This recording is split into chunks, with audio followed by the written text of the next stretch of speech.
Wisconsin is known for peaceful farm towns, deep woods, and friendly neighbors. But behind those quiet Midwestern smiles hides a chilling reality. Today, we're covering the 10 most disturbing and mysterious disappearances in Wisconsin history. If you enjoyed deep dives into the mysteries, please take a second to hit that subscribe button and give hype points. Now, lock your doors, stay out of the woods, and let's get into it.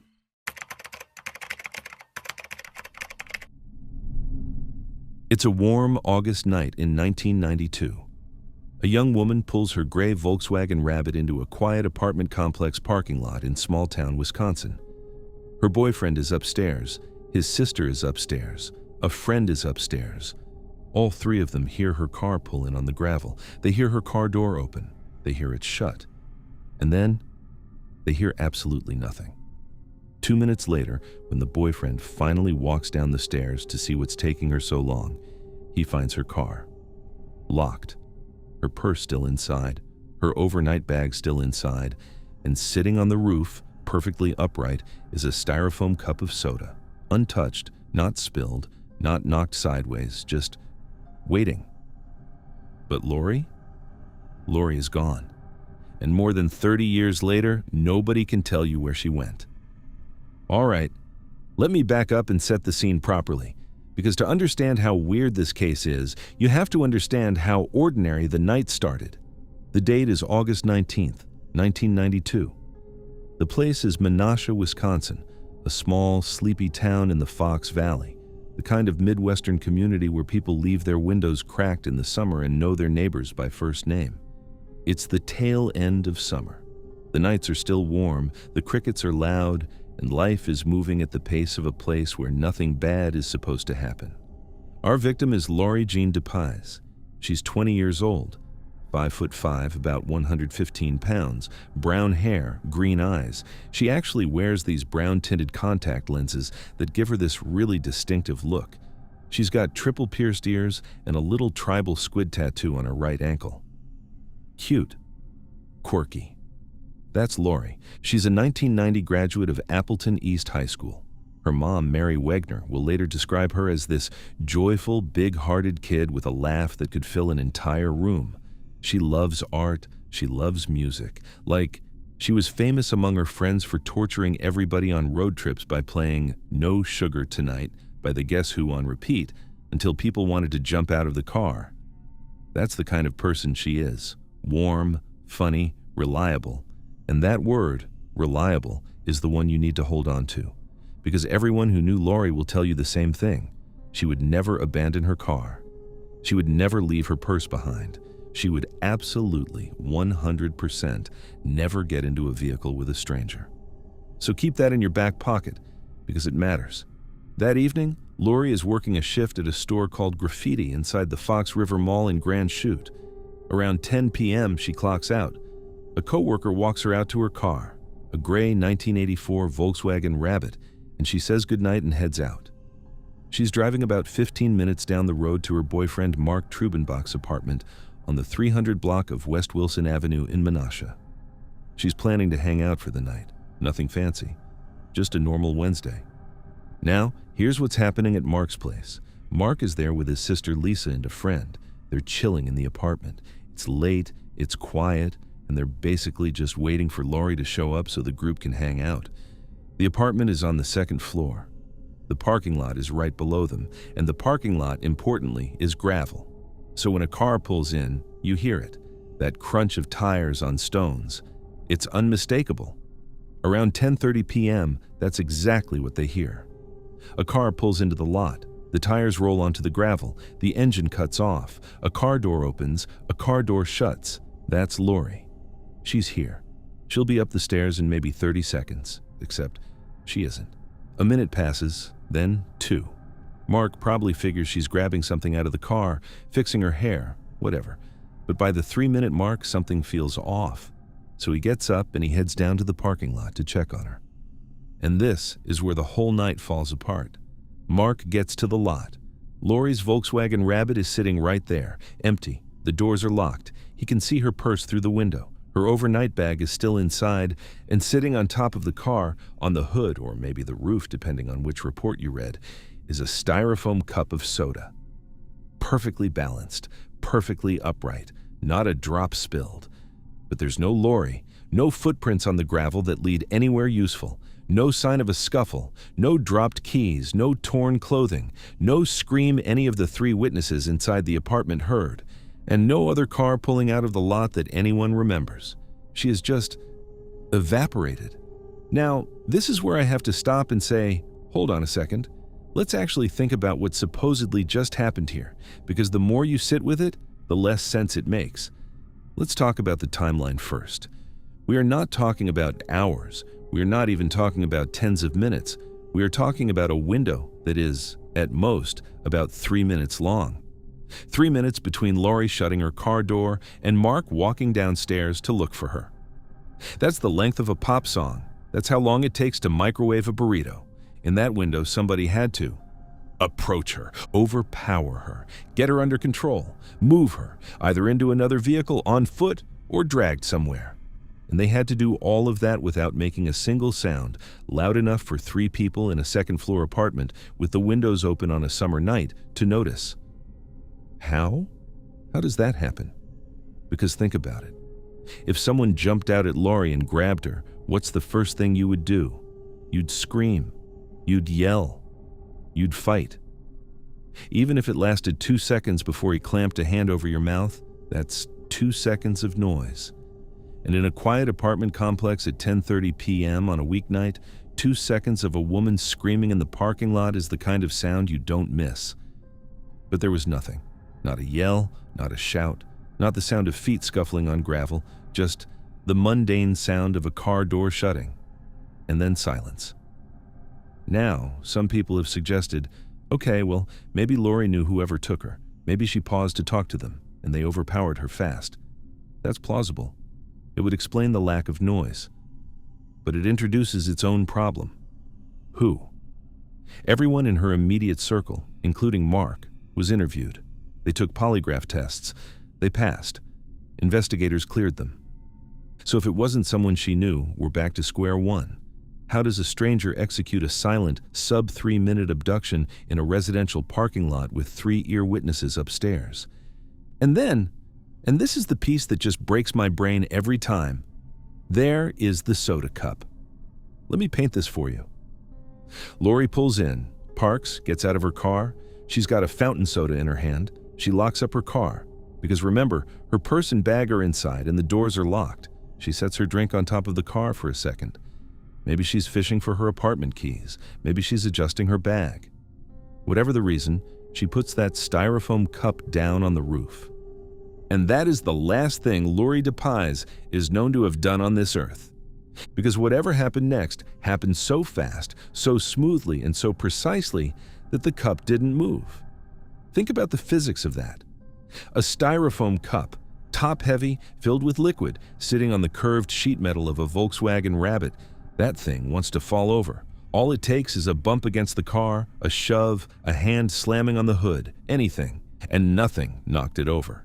If somebody grabbed Lori and dragged her away, they would have had to do it without brushing against her car, without bumping the door, without slamming her body against the frame. This wasn't a struggle. This wasn't chaos. This was surgical. The one piece of evidence they did get off that cup, a single unidentified thumbprint, believed to be from a male, never matched to anyone, ever. That thumbprint is a ghost. Now, fast forward almost 20 years. It's 2010, and the case gets what looks like its first real break in decades. A man named Larry Dwayne Hall, currently sitting in a federal prison in North Carolina, confesses to abducting and murdering Lori DePies. If you don't know the name, Larry Hall is one of the most disturbing figures in American true crime. He is a suspected serial killer, believed to be responsible for the disappearance and murder of dozens of young women across the Midwest during the 80s and 90s. He was convicted for the 1993 kidnapping and murder of a 15-year-old girl named Jessica Roach, and he spent his whole sentence being investigated for basically every unsolved missing woman case in a 5-state radius. And here's the crazy part. He actually has a plausible connection to Lori's case. Larry Hall was a Civil War reenactor. He traveled to reenactments constantly. and investigators confirmed that in the days right before Lori disappeared, Hall was in the area, attending an event at the Grignon Mansion in Kaukauna, Wisconsin. That's a stone's throw from the Fox River Mall where Lori worked. So he was there, he fits the profile, he confessed. Case closed, right? Except, no. Because here's the thing about Larry Hall. The guy confesses to a lot of murders. Some of them are believed to be real. Some of them are almost certainly fantasies. And in Lori's case, when police pushed him for specifics, where's the body? What happened that night? What did she look like? What was she wearing? The details didn't hold up. He led investigators to alleged burial sites. They dug. They found nothing. No remains, no clothing, no physical evidence tying him to Lori at all. So which is it? Did Larry Hall spot a beautiful young woman at a shopping mall, follow her 15 miles home, wait for her in the parking lot, and execute one of the most impossibly silent abductions in American criminal history? Or is he just another attention-seeking prisoner, adding another notch to a confession list, feeding off the horror of a family who just wants an answer? Nobody knows. And that is the poison at the heart of this case. Even the break isn't really a break, it's just another question mark. So here's where we leave it. 30-plus years later, Lori DePies is still officially missing. Her mother, Mary, has kept every Christmas gift she wrapped for her daughter starting in December of 1992. Still wrapped, still waiting. There are podcasts now, one called Cold Case Frozen Tundra, run by a UW Oshkosh anthropology professor named Dr. Jordan Karsten, that are still actively working the case, still soliciting tips, still trying to shake something loose. But the truth is, we are almost certainly no closer to knowing what happened in that parking lot than the 3 people who were sitting in that apartment on August 19th, 1992, wondering why Lori hadn't come upstairs yet. She finished her shift. She drove 15 minutes home. She pulled into a gravel lot in a quiet Wisconsin town. She got out of her car and set a soda on the roof. And then, in a window of time shorter than it took me to tell you her name, she disappeared without so much as tipping over a cup. She just stepped off the face of the earth.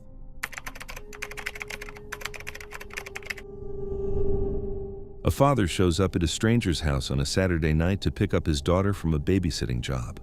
The porch light is on. He can hear the radio playing inside. Every light in the house is blazing. It looks like the coziest, most normal scene you can imagine on a crisp autumn night in 1953. But nobody is answering the door. He knocks harder. He tries the front door, locked. He goes around back, locked.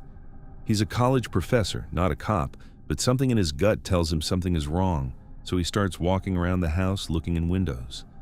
And that's when he sees it.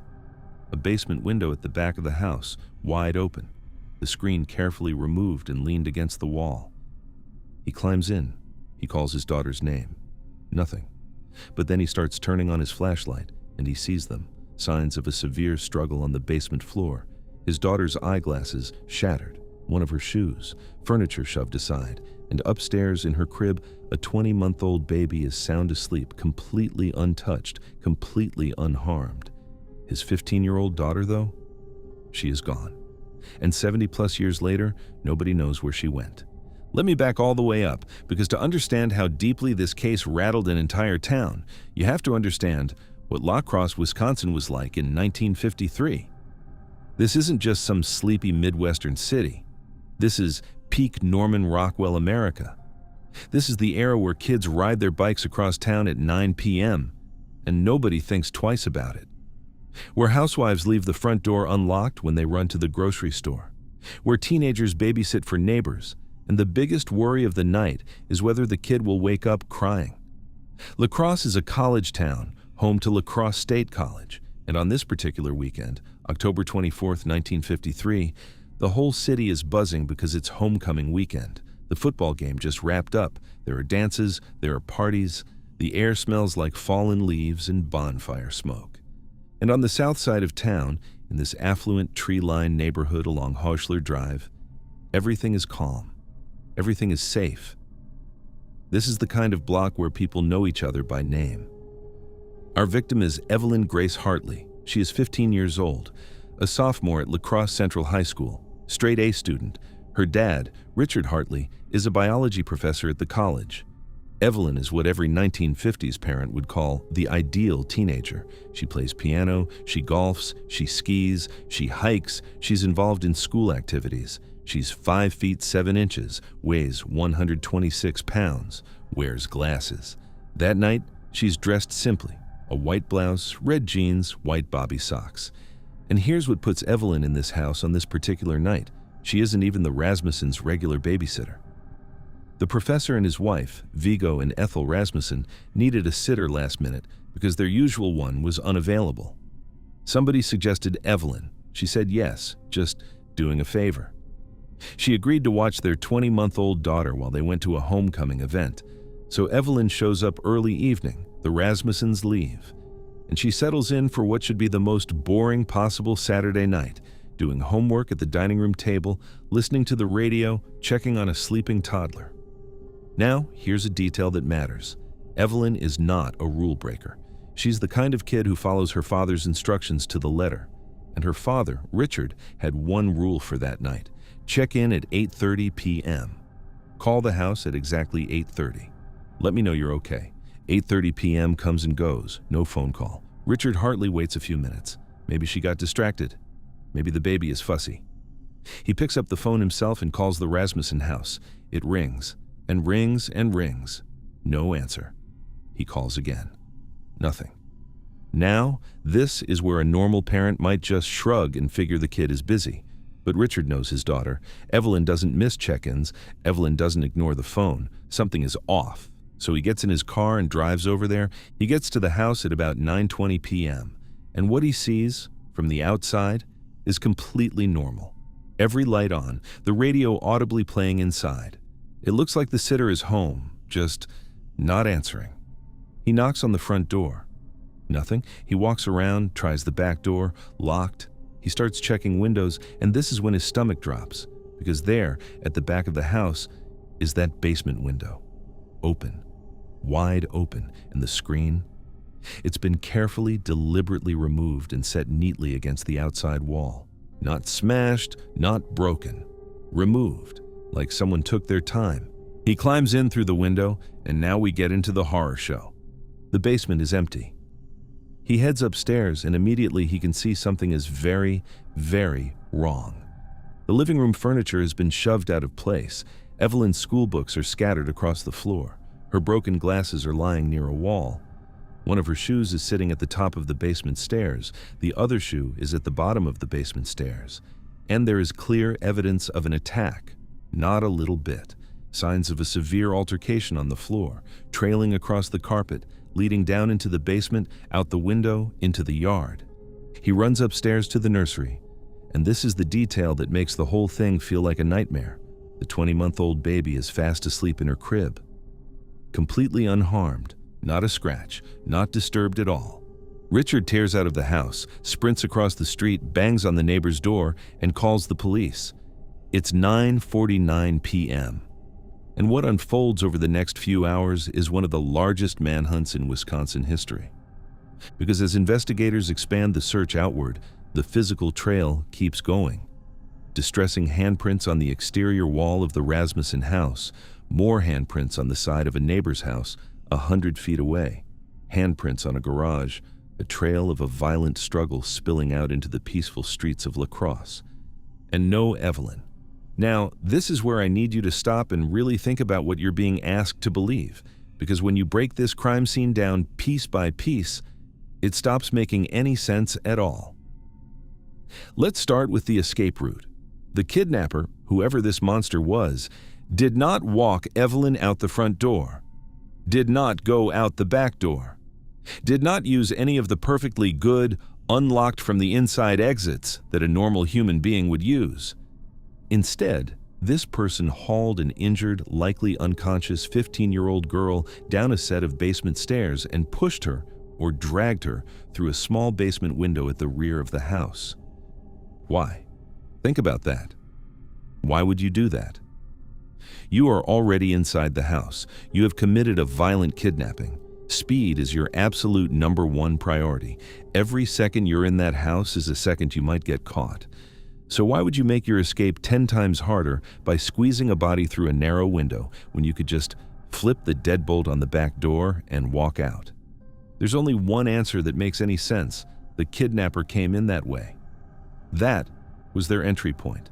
They removed the screen carefully. No smashing, no noise, climbed in, and they had no intention of leaving evidence at any other door. They came through the window. They left through the window, which means this was not a spur-of-the-moment thing. This was planned. But that raises another question. How did they know Evelyn was there? Remember, Evelyn wasn't the regular babysitter. She was a last-minute substitute. Nobody outside of a very small circle of people even knew she'd be in that house that night. So was this a random attack? Was somebody stalking the Rasmussen home for another reason? Or was this a predator who just got lucky and picked the wrong house on the wrong night? Now, let's talk about the second impossible piece of this puzzle: the silence. This is a residential neighborhood in the 1950s. The houses are close together. It's a Saturday night, sure, but people are home. Windows are open in some places. And based on the blood, the broken glasses, the scattered furniture, the shoes flung in different directions, this was not a quick, quiet grab. This was a violent, brutal, drawn-out fight. Evelyn was fighting for her life. So how did nobody hear anything? No scream, no thump, no shatter of glass. Not a single neighbor called the police to report a disturbance. When police canvassed the entire block later, no one reported seeing anyone suspicious, hearing anyone screaming, nothing. Here's a girl injured badly enough to leave clear evidence on the floor and handprints on 2 different houses. And the whole thing plays out without a single ear on the block picking up on it. That is not normal. That is not how physics works. There's one witness account that at least gives us something. A local man named Ed Hofer says he was driving that night when a dark green 2-tone 1942 Buick came speeding out of the area, nearly running him off the road. He said he saw 2 men and a girl in the car. And here's the chilling part. Earlier that same night, he'd seen the same 2 men on the street holding up a young woman between them. At the time, he assumed she was drunk. 2 guys walking a stumbling friend home. But now, looking back, he wondered if he'd just witnessed the tail end of Evelyn Hartley's abduction and hadn't realized it. Days later, along Highway 14 near a place called Coon Valley, someone finds a pair of stained tennis shoes with a weirdly distinctive suction sole. Then, a stained jacket matching Evelyn's blood type. Then, at yet another spot, a pair of girls' underwear. Somebody was throwing evidence out of a moving car. But no body, ever. And this is where I have to bring up the name that has haunted this case for 70 years. Because in 1957, 4 years later, police in Plainfield, Wisconsin arrest a soft-spoken little farmer for murder. His name is Ed Gein. If you don't know the name, Gein is arguably the most infamous killer in American history. He's the real-life inspiration for Norman Bates in Psycho, for Leatherface in Texas Chainsaw Massacre, for Buffalo Bill in Silence of the Lambs. When police search his farmhouse, they uncover a deeply disturbing, gruesome crime scene that traumatized every officer who walked through the door. And here's the detail that will make the hair on the back of your neck stand up. Investigators discovered that on the exact night Evelyn Hartley vanished, October 24th, 1953, Ed Gein was in La Crosse, visiting a relative, just blocks from the Rasmussen home. Blocks. So of course, immediately, police start looking at Gein for Evelyn's disappearance. They interrogate him. They administer polygraph tests, 2 of them, regarding both Evelyn and another Wisconsin girl, Georgia Weckler, who disappeared in 1947. Gein passes both polygraphs. Police tear his property apart looking for any physical evidence of Evelyn. They find nothing. In November 1957, they officially clear him. But here's the question that never goes away. How do you reconcile that? A monster who kept human trophies in his house was visiting a relative just blocks away on the exact night this girl was ripped from a home in a violent, organized attack. Is that just coincidence? La Crosse is a small city. That's not a big radius, and the world had no idea what Ed Gein was in 1953. He wouldn't be exposed for another 4 years. Coincidence? Maybe. But it is the kind of coincidence that keeps investigators up at night. Other theories floated over the decades. the most persistent being that in the days following the abduction, workers were actively paving a stretch of Highway 14/61 nearby. And some believe the kidnappers, panicking under the massive police search, buried Evelyn under a section of that fresh highway, meaning she's been under the road all along and thousands of drivers pass over her every single day. That's where this story ends. Not with an arrest, not with an answer, just with a father who climbed through a basement window on a beautiful autumn night and found the world he thought he lived in had been a lie. Evelyn Hartley was never found. No arrest was ever made. No body, no confession, no closure. But something else was lost that night too. Before October 24th, 1953, La Crosse was the town where nobody locked their doors. After that night, it was the town where everybody did, and always would. An entire community's innocence ripped out through a basement window. And to this day, nobody knows who came in or where they took her when they left. Imagine you are a 24-year-old man driving around a rural Wisconsin town on a warm summer night. In the passenger seat next to you is a 15-year-old girl, your buddy's little sister. You've been driving around for hours, listening to music and hanging out. Then, at some point close to midnight, she tells you she wants to be dropped off at a house 35 miles away in a completely different town. And when you finally pull up to the address, it's not really a house at all. It's a condemned, dilapidated, pitch-black wreck that looks like nobody has lived in it for years. There isn't a single light on. Not one car in the driveway. The place looks like the set of a horror movie. According to that 24-year-old, the 15-year-old told him her boyfriend was staying inside. So he says, "Okay." He drives away. He doesn't wait to see if anyone comes to the door. He doesn't watch her go inside. He just leaves her there in the dark and drives off into the night. And that is the last time anyone claims to have ever seen Kayla Berg alive. Except 7 years later, the internet becomes absolutely convinced she's tied up in someone's basement, and they'll have a video to prove it. Let me back up, because this case is one of those true crime stories where every single layer just makes it weirder. The setting is Antigo, Wisconsin, August 11th, 2009. If you've never been to Antigo, picture a small rural town in the north-central part of the state. Population is somewhere around 8,000 people, surrounded by forests and farmland and long, empty stretches of road. It's the kind of place where if you're a teenager, there is nothing to do. So what do? You drive. You cruise around aimlessly for hours. You hit up the McDonald's parking lot. You get in a friend's car and just go. That's the vibe. It's late summer 2009. School starts back up in a couple weeks. Everybody is trying to squeeze the last drops out of the season. Our victim is Kayla Mae Berg. She's 15 years old. She'll turn 16 in about 2 weeks. Her birthday is August 29th. She's tiny, 5 feet 2 inches, about 108 pounds, brown hair, brown eyes, double-pierced ears. She's a gymnast, a dancer, bubbly, social. Everyone who knew her talks about her energy. This kid could light up a room. But there's a heavier side to Kayla, too. Her dad is battling cancer. That's the kind of thing that ages a teenager fast. Kayla is described as this deeply empathetic caretaker, the friend who checks in on everybody, who wants to make sure everyone around her is okay. She's also in the summer of 2009 doing typical teenage stuff. She has recently been introduced to the party scene in Wausau, a bigger town about 35 miles away, and she's secretly dating a 19-year-old named Miguel Marrero, a relationship her mother, Hope, has expressly forbidden because of the 4-year age gap. Kayla is doing what teenagers do, sneaking around, lying a little, testing the boundaries. But by all accounts, she's still a good kid. She stays in touch with her family. She's not a runaway type at all. Now, on the night of August 11th, she's staying with her grandparents. And around 8:45 p.m., a 24-year-old guy named Kevin Kilcheski pulls up. Kevin is not Kayla's boyfriend. He's a friend of her older brother's, a pretty regular presence in their orbit. Kayla gets in the truck, and the two of them just drive.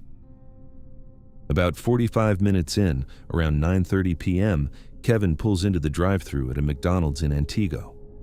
Kayla sees a friend of hers working there and pops out to say hi. And this brief little conversation at the fast food window is the last independent verified sighting of Kayla Berg ever recorded. She tells her friend she's going to ride around with Kevin, listen to music, and hang out. She promises she'll call her friend later that night. She never calls. From this point on, every single thing we think we know about that night comes out of one man's mouth. And that man is Kevin. According to Kevin, at some point after the McDonald's stop, Kayla told him she wanted to go see her boyfriend, Miguel. Miguel lived down in Wausau. That's a 35-mile drive. Kevin says, okay, sure, and drives her all the way there. Then, around 10:30 p.m., he pulls up in front of a house and drops her off. Kayla gets out, waves, walks toward the property, and Kevin says he drove away. That's the story. But here's where the whole thing starts falling apart.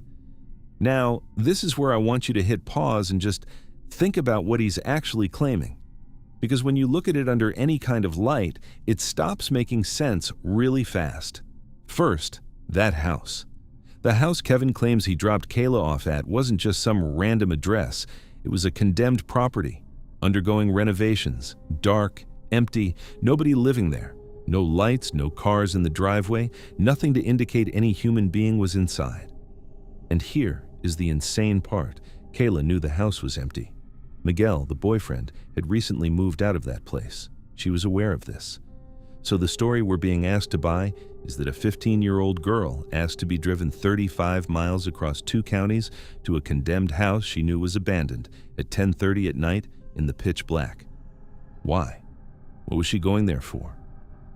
Now let's talk about the driver's behavior, because this is where it goes from weird to genuinely alarming. Kevin is 24 years old.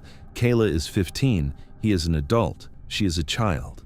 In what universe does an adult drop a 15-year-old girl off in front of a dark abandoned house in a town that isn't hers and just drive away without watching her go in, without waiting for a light to come on, without so much as a text me when you get inside? If your kid's sister asked you to drop her off at a boarded-up meth house at midnight, you'd sit in the driveway with the engine running until you saw a friendly face open a door. You would not peel off into the night. Nobody would. And then police tracked down Miguel, the supposed boyfriend she was going to see. And guess what? Miguel wasn't there. Miguel had no plans to meet her. Miguel had no idea she was coming. So who's lying? Did Kayla actually tell Kevin she was meeting Miguel and lie to Kevin about it? Or is Kevin the one telling the lie, and Kayla never asked to go to Wausau at all? Because here's where investigators started digging into Kevin's night, and things got really strange. Digital forensics on Kevin's cell phone showed that his phone either got turned off or died shortly after 9 p.m. that night, and it stayed completely dead. No calls, no pings, nothing, until 2 p.m. the following afternoon. That is a long dead zone. Nearly 17 hours of no digital footprint whatsoever from the last person seen with a missing teenager. Coincidence? Maybe. Convenient? Absolutely. Then it gets worse. In the months following Kayla's disappearance, trained cadaver dogs were brought in, and those dogs alerted hit positively on multiple locations connected to Kevin, his vehicle, his parents' property in a place called Deerbrook, and the potato farm where he worked. That's not one hit, that's not a fluke. That's 3 separate positive alerts across 3 different Kevin-adjacent locations. Investigators searched, they dug, they flew thermal imaging drones and even brought in the National Guard, and they found nothing. No remains, no evidence, just the cadaver dogs telling them over and over something died here and no way to prove what.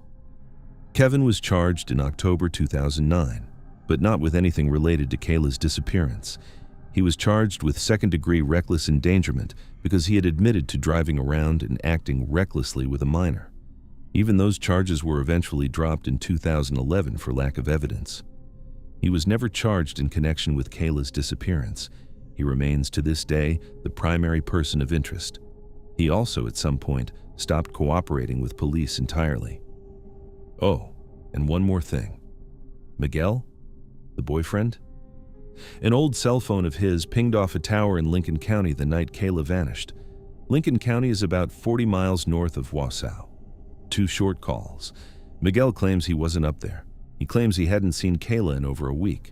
The search radius around that cell tower turned up nothing. But that little detail has hung over his name ever since. Now, this is where the case takes a turn into territory that I still find genuinely disturbing to talk about, because this is where the internet gets involved. Fast forward to October 2016.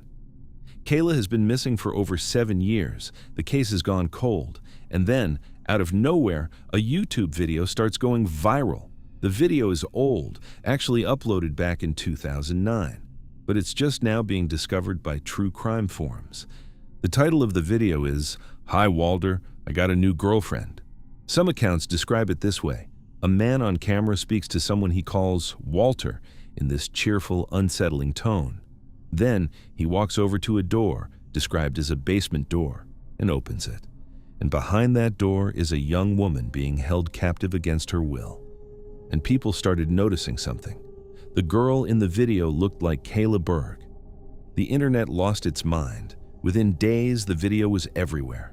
True crime. YouTubers were breaking it down frame by frame.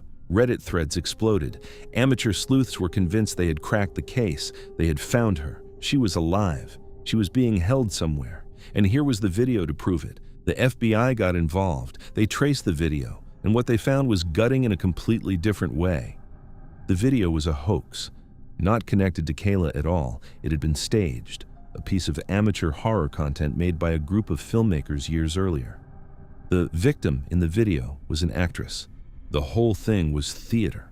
And the creators had never heard of Kayla Berg in their lives, but by the time law enforcement came out and definitively debunked it, the damage was done. Kayla's family, her mother, her siblings, had spent weeks believing there was proof their daughter and sister was still alive and in grave danger. Imagine what that does to a family that has already spent 7 years in agony. And this is the thing about the Hi Walter video that I think matters. It is a perfect little case study of everything scary about modern true crime culture. A viral hoax completely hijacked a real investigation. It flooded the tip lines with junk. It broke a grieving family's heart, and in the end, it distracted the entire internet from the actual boring, terrifying facts of the case, that a 15-year-old girl got in a truck with a 24-year-old man in 2009 and never came home, and the story he told about what happened to her doesn't make any logical sense.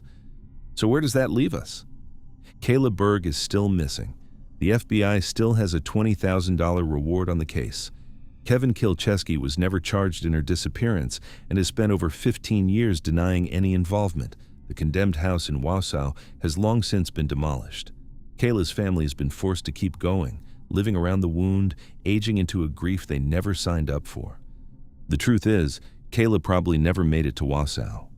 That is what a lot of investigators believe. Something happened somewhere between Antigo and that empty house, in a truck, in the woods, on a back road somewhere in northern Wisconsin, and the destination story was invented afterward to explain why she was gone. But we can't prove it. Cadaver dogs aren't a jury, and so for now the story stands as told. A 15-year-old girl waved goodbye to a friend at a McDonald's window. She got back in a truck. She was driven off into a warm summer night in rural Wisconsin, a night full of the sound of crickets and country radio and empty highways stretching out into the dark. And then she was just gone, swallowed up whole by the Wisconsin summer and never seen again.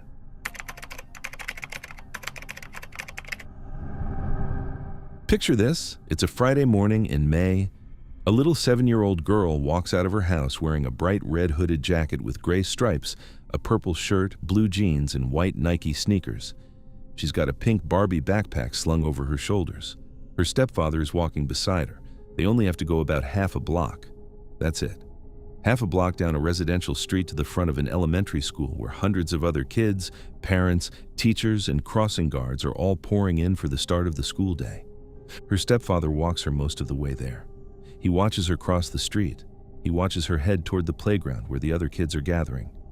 She's fine. She's safe. He turns around and walks home.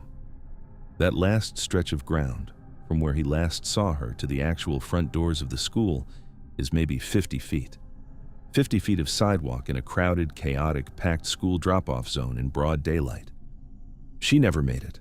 Not one single person out of the hundreds of people at that school that morning ever saw Alexis Patterson walk through those doors.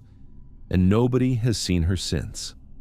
Let me back up and set the scene properly, because this case is one of those stories where the atmosphere of the disappearance is genuinely half the mystery. The date is May 3rd, 2002. The place is Milwaukee, Wisconsin. Specifically, the 2200 block of North 49th Street in the neighborhood surrounding High Mount Community School at 4921 West Garfield Avenue. This is not some sleepy little rural town. This is Milwaukee, a major American city. And the neighborhood around High Mount at 8 o'clock on a school day morning is loud. It's chaotic in the best possible way. Buses pulling up, parents dropping kids off from cars, crossing guards blowing whistles, kids shouting, chasing each other, dropping backpacks, teachers on the sidewalk shepherding little ones toward the playground. That kind of morning where there is so much motion and so much noise that you can barely hear yourself think. And it's a Friday, the last day of the school week. The kids are excited. The energy is high. Every single set of eyes in a 2-block radius is on that school. Our victim is a first grader named Alexis Patterson. She is 7 years old, small, 3 feet 8 inches, 42 pounds, black hair, brown eyes. She has a little scar under her right eye and a bump on her left pinky finger. But the thing to know about Alexis is that she is a star. She's a straight A student in the first grade. She has perfect attendance. This is a kid who does not skip school. She does not wander off. She thrives on routine. Her mom, Ayanna Patterson, will tell you Alexis is the most obedient, most cautious little girl in the world. She listens. She follows the rules. There is no version of Alexis Patterson that runs away from school on a whim. But there is one detail from that morning that matters. The night before, Thursday night, Alexis and Ayanna had gone to the store together and bought cupcakes. Alexis was going to bring the cupcakes to her first grade class the next day.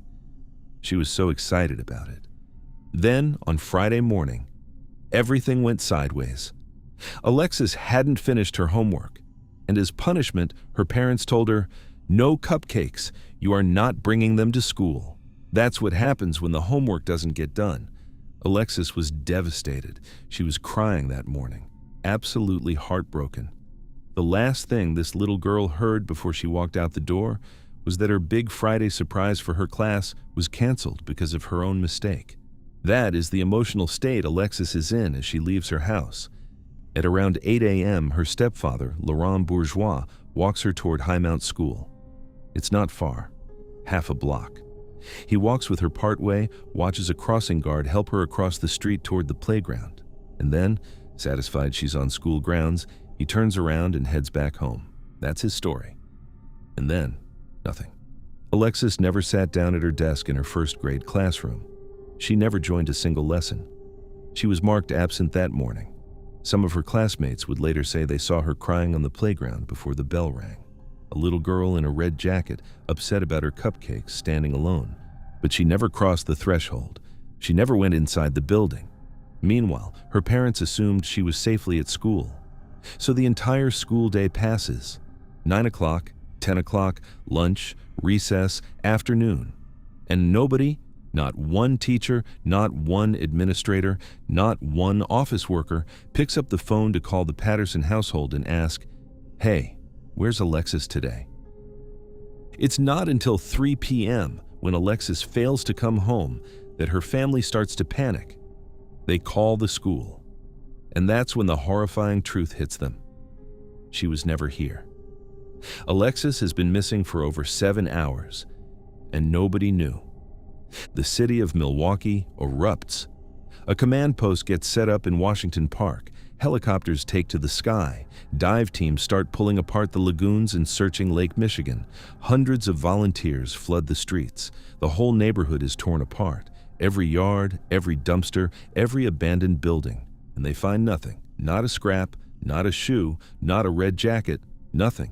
Now, this is where I need you to hit pause with me, because this is where the logic of this case starts to fall apart in ways that just don't have easy answers. Let's talk about where she vanished, because when I described the school drop-off scene, I wasn't exaggerating. This is a crowded urban school zone at 8 a.m. There are eyes absolutely everywhere. Parents watching their own kids walk in, teachers on the sidewalk, crossing guards standing on the corners with their little handheld stop signs, buses lined up along the curb, other 7-year-olds on the playground, neighbors sipping coffee looking out their kitchen windows, cars stopped at red lights with drivers idly watching the street. And Alexis is not exactly camouflaged. She is a 7-year-old girl in a bright, screaming, red-hooded jacket. She is a walking traffic cone. If somebody grabs her, she screams. If somebody drags her toward a car, she kicks. If somebody wrestles her into a vehicle in front of a school, at least one of the hundreds of people in that zone sees something. So how does that happen? How does a 7-year-old in a bright red jacket get abducted, silently, invisibly, in the middle of a rush-hour school crowd? There are really only 3 possibilities. Option 1. It happened silently, meaning she went with somebody voluntarily, somebody she knew, somebody she trusted, somebody who could say, "Hey Alexis, come here, your mom asked me to pick you up," and she'd go without a fight. Option 2. It didn't happen at that school at all. Somebody intercepted her before she got to the playground, maybe in a spot that wasn't as densely populated with witnesses. Option 3, and this is the darkest option, she wandered off. She was still crying about the cupcakes. She was upset. Maybe she didn't want to go inside. Maybe she walked away from the playground, alone, and then someone grabbed her out of sight of the school. None of those options is particularly comforting, because all of them require that a predator was there, watching, ready, and got insanely lucky in the tiny window between the crossing guard and the classroom door. Or, and this is the theory that shaped this whole investigation, the person who took her was somebody in her life. Which brings us to Laurent Bourgeois. Laurent is the stepfather, the last known person to see Alexis alive. And investigators pretty quickly started asking hard questions about him, because Laurent Bourgeois had a serious criminal past. Back in 1994, he had been involved in a bank robbery in Glendale, Wisconsin. During that robbery, a police officer was shot and killed. Laurent himself hadn't pulled the trigger, and he cut a deal. He was granted immunity in exchange for his testimony against the shooter. But the fact of the matter is, this was a man with deep, violent criminal ties in his history. Not the kind of guy you want to be the last person seen walking a missing child toward a school. And things got worse for him fast. During the Alexis investigation, high-ranking police sources leaked to the press that Laurent had failed a polygraph regarding his knowledge of Alexis's disappearance. Failed it. Publicly, this became damning. Former Milwaukee County Sheriff David Clark would eventually state publicly that he believed Laurent was responsible, either directly or through connections tied to his old criminal life. But, and this is where you have to slow down, let's actually look at the logic of the accusation. If Laurent Bourgeois wanted to hurt Alexis or hand her off to someone who did, why would he walk her half a block down a residential street in front of neighbors, waving at the crossing guard, on the busiest morning of the week? That's not how you make a kid disappear. That's how you make yourself the #1 suspect on planet Earth. If he was involved, this was the worst possible plan. But if he isn't involved, then we're stuck with an even more chilling scenario. Then we have to believe that in the roughly 60 seconds between Laurent turning his back and Alexis reaching the school doors, a predator managed to snatch a screaming, kicking 7-year-old off a public sidewalk in front of hundreds of witnesses without a single person noticing. Both possibilities are horrible. Neither one is easy to accept. And then, there's the terrifying context that the school itself provides. Because in the weeks leading up to Alexis's disappearance, some really strange things were being noticed around Highmount. Teachers had reported seeing Alexis on multiple occasions talking to an unfamiliar woman outside the school, a woman they didn't recognize. When Alexis's mom found out, she gave her the standard stranger danger talk. 2 days later, that same woman was seen trying to talk to Alexis again. That is not accidental contact. That is grooming behavior. At the same time, students were noticing a late-model red GMC SUV or truck sitting parked outside the school for an entire week. It never picked up a kid. It never dropped one off. It just sat there, idling, watching. And here's the part that will make the hair on the back of your neck stand up. The morning Alexis vanished, the red truck vanished with her. Never seen again. Oh, and one more thing. Just 2 weeks before Alexis disappeared, the school had sent out a formal letter to parents, warning them, because there had already been an attempted abduction of a young boy in the immediate area. Predators were actively hunting in this neighborhood. Everyone knew it. That is not paranoia. That is a documented printed warning from a public school to its parents that somebody was trying to grab their kids. And into that neighborhood, on that Friday morning, walks a 7-year-old girl in a bright red jacket, still crying about her cupcakes. The mystery has taken some strange turns over the years. In 2016, 14 years after Alexis went missing, a man from Ohio came forward. He said his ex-wife might actually be Alexis. She had suffered a head injury as a child and had complete amnesia of anything before age 10. She apparently looked strikingly similar to age-progressed photos of what Alexis would look like as an adult. For a brief moment, the family dared to hope. Milwaukee police ran DNA testing. It wasn't her. Laren Bourgeois himself died in 2021, reportedly from substance-related issues. He denied any involvement to the very end. Whatever he knew, or didn't know, died with him. The city of Milwaukee still marks May 3rd every year as Alexis Patterson Forget-Me-Not Day. Her mother, Ayanna, has spent over 2 decades holding on to hope. There is still a $10,000 reward for information. But there is still no Alexis. She's been swallowed up by 50 feet of sidewalk.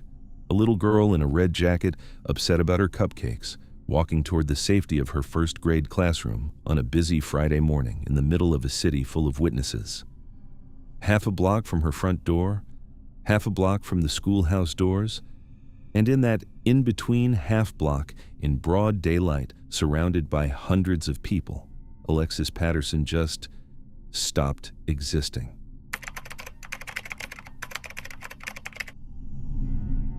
Picture a 17-year-old girl in a floor-length, light blue formal gown. It has brown and pink trim and little white flowers stitched into the fabric. She has a corsage pinned to her chest. Her hair's done up nice. She's wearing high heels. It's 3 o'clock in the morning on a warm, early summer night in rural Wisconsin, and she has just had a screaming argument with her boyfriend inside a dance hall packed with teenagers. Upset, embarrassed, and needing to cool off, she pushes open the front doors of the venue and walks out into the parking lot alone. She tells a friend she just needs a minute, a breath of fresh air. She'll be right back inside. She never came back inside, and more than 50 years later, no one has ever found so much as a strand of her hair, a heel, or a piece of that blue dress. Nothing. She just evaporated into the dark, in a prom gown, on the busiest social night of her life.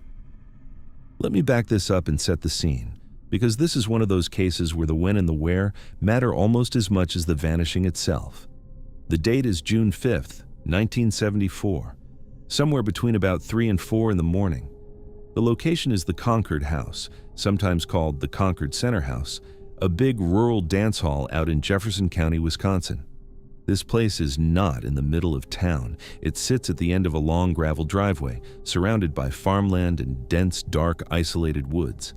It's the kind of venue that on a normal Tuesday would feel completely deserted, a lonely building out where the interstate meets nowhere. But tonight, it is packed.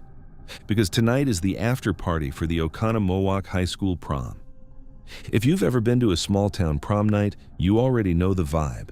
It's the biggest social event of the year for these kids. Weeks of build-up, dresses picked out months in advance, tuxedos rented, corsages pinned, hair and nails done. And after the official school-sponsored dance ends, the real party begins, the after-party. Somebody's parents' basement, a dance hall, a cabin, somewhere the adults can't see, loud music, cheap booze, teenage hormones cranked to 11, drama, breakups, makeups, fights. That's what's happening inside the Concord House at 3 a.m. It is a sea of tuxedos and formal gowns and 17-year-olds who have been up for 20 hours and are riding the last wave of adrenaline before crashing. Our victim is Catherine Kathy Schoberg. She is 17, about 5 feet 5 inches, between 115 and 125 pounds. Long, straight brown hair parted down the middle in that unmistakable mid-1970s style. Freckled face, green eyes. She is by every account a happy, well-adjusted, deeply loved kid. Kathy has zero history of running away. She has plans, big plans. The very next day, literally that same afternoon, she is scheduled to hand out programs at the Oconomowoc High School commencement. And in the near future, she is set to be the maid of honor at a family wedding. This is not somebody with one foot out the door of her own life. This is a girl in the middle of a joyful, connected teenage year. That night, she is dressed in that light blue formal gown with brown and pink trim, little white flowers. She has a corsage, she's wearing high heels. Around her neck is a gold chain, and there's a gold pin on her dress. She's inside the Concord house with her boyfriend. And somewhere around 3 a.m, the two of them get into it. A real argument, loud enough that friends notice. The kind of prom night blowout that feels world-ending in the moment and completely stupid the next afternoon. Kathy is upset. She tells a friend she needs to go outside and get some fresh air. She just needs a minute. That's it. She walks out through the front doors of the dance hall in her long blue gown and her high heels and steps into the parking lot. And that is the last time anyone can prove they ever saw her. Some short amount of time later, how long exactly, has been argued about for decades, her boyfriend and friends realize she still hasn't come back inside. They go looking. They walk the parking lot. They call her name. They check cars. They look down the gravel driveway. They peer into the tree line. Kathy is gone. Not sitting on the curb, not walking down the road, not throwing up in the bushes, not making out with somebody in a car to spite the boyfriend. Gone. And here's the detail that made this case slip through the cracks in the worst possible way. Because Kathy had told her mom she was going to sleep over at a friend's house after prom, her family didn't even realize she was missing until the following day. By the time anybody in authority got involved, it had been almost 24 hours since she stepped out of that dance hall. Whoever did this, if somebody did this, had a monster of a head start. Now, this is where I want you to slow down with me, because you have to sit with just how physically impossible this vanishing looks the more you examine it. Let's start with what Kathy was wearing. She was not in jeans and hiking boots. She was not in sweatpants. She was in a floor-length gown, high heels, a corsage. Think about what that outfit actually allows you to do. That dress is heavy. It has to be. It's a full formal gown from 1974. It restricts your stride. It catches on things. If you try to move fast in a full-length skirt like that, the hem drags. The heels sink into gravel. Every step is a compromise. So take the runaway theory, the idea that Kathy stormed out of the dance hall, got angry enough to leave the whole party behind, and just decided to walk home or start a new life. Where is she going, exactly? She is standing in a gravel parking lot in the middle of rural Wisconsin at 3 a.m. The Concord house is not next to a Denny's. It's not next to anything. It's surrounded by farm fields and dark woods and long, empty stretches of road. The nearest town is a hall. How far does a 17-year-old in a floor-length gown and heels get, walking on the shoulder of a country road in the dead of night? A quarter mile? Half a mile? And she doesn't get spotted by a single passing car? Doesn't leave a heel behind? Doesn't tear the hem of the dress on a fence or a bush somewhere along the way? And even if, and this is a big if, somehow she did walk out of there under her own power, why did she never contact anyone? Ever. Not a phone call to a friend, not a postcard to her mom years later, not a sighting. She was, by all accounts, a girl with tight family bonds and firm future plans. Runaways don't just leave forever without a whisper, especially not from lives that were, on paper, working out. The runaway theory falls apart. It just does. So then we have to talk about the other option, somebody took her, which raises its own set of problems. Because remember, this parking lot is not empty. There's a raging teenage after-party happening inside a building 50 feet away. And prom night parking lots are never quiet. There are kids sneaking outside to smoke cigarettes, couples making out in the back seats of cars, groups running back and forth between the dance hall and their vehicles to grab jackets or bottles. There is constant human traffic in and out of the front doors of that venue all night long. So how does an opportunistic predator, some random stranger, pull up to a rural dance hall at 3 a.m., spot a girl in a giant blue prom dress standing alone in the parking lot, force her into a vehicle, and drive off without anyone noticing? Without one scream? Without one struggle? Without a single friend on their way to a car looking up and going, "Hey, wait, is that Kathy?" Because if she was grabbed fast, and she was grabbed silent.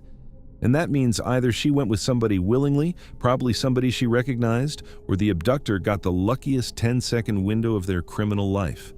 Now, the somebody she knew theory has always haunted this case, because think about the crowd on hand. Every single person in that parking lot that night was either a classmate, a date, a friend of the couple, or a very small circle of adults connected to the dance hall. Which means if Kathy climbed into a car willingly with a friendly face, it was almost certainly a friendly face somebody at that party could name, which has led for decades now to rumors, never proven, of a cover-up, that somebody at that party knows something, that somebody watched her leave with somebody they shouldn't have, that the truth about what happened to Catherine Sjoberg has been sitting inside the heads of people who were teenagers in 1974 and are now grandparents. There's one more piece of this case I have to tell you about, because it is the single most chilling coincidence in Wisconsin true crime, and it is impossible to ignore. Fast forward 6 years. August of 1980, same dance hall, the exact same Concord house. 2 more teenagers, Timothy Hack, 19, and his girlfriend Kelly Drew, 19, attend a wedding reception there. And on the way out to their car, in the exact same parking lot where Kathy vanished 6 summers earlier, they disappear. Months later, their bodies are found dumped in a wooded area, murdered. For decades, the reigning theory was that whoever killed Hack and Drew in 1980 had also taken Kathy in 1974. The location was too specific. The lot was too rural, too obscure, too unlikely a hunting ground for 2 different predators to have independently stumbled onto within 6 years of each other. Then, in 2009, DNA technology cracked the Hack-Drew case wide open. The killer was a man named Edward Wayne Edwards, prolific serial killer, former FBI most wanted. And, get this, Edwards had been working as a handyman at the Concord house in the adjacent campgrounds at the time of the 1980 murders. He knew every dark corner of that property. He knew the routines. He knew where nobody would look. Case closed? For Kathy too? Not quite. Because when investigators dug into Edwards' history, checking his employment records and where he lived, they discovered something frustrating. In June of 1974, Edward Wayne Edwards was not in Wisconsin. He wasn't even close. He was somewhere else, entirely, ruled out. So Kathy Sjoberg was not killed by Edward Wayne Edwards, which means that in the space of 6 years, on the same rural stretch of Wisconsin dirt, in the same gravel parking lot, 2 different predators may have found their victims, which is either the darkest coincidence in state history, or it tells us something about the Concord house itself, the isolation, the darkness, the vulnerability of drunk teenagers stumbling out into an unlit lot at 3 in the morning. Kathy Sjoberg was never found. No body, no physical evidence, not a corsage, not a heel, not a scrap of light blue fabric. She has become, in a strange way, a symbol. She's officially represented as the 8 of Hearts in the Wisconsin cold case playing card deck, a set of cards distributed to inmates across the state's prison system in the hope that someone, sitting in a cell somewhere, will finally hold on to a memory long enough to trade it for freedom. Until then, we are left with the moment itself. A 17-year-old girl in a light blue formal gown, upset about a fight with her boyfriend on prom night, stepping outside a dance hall to get a breath of fresh air. She walked out into the warm summer dark, into a gravel parking lot in rural Wisconsin, and she just dissolved into it, corsage and all.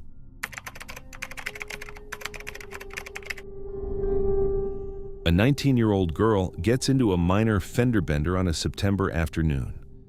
Nothing serious. She bumps her head on the windshield, drives home, calls her dad to tell him she's okay. That's around 7:15 in the evening. A couple of hours later, the other driver from the accident calls her at home to sort out the damages. and she picks up the phone like nothing's wrong. That's it. That's the last verified moment of her life. The next morning, she doesn't answer her phone. She misses class. She misses an eye doctor appointment.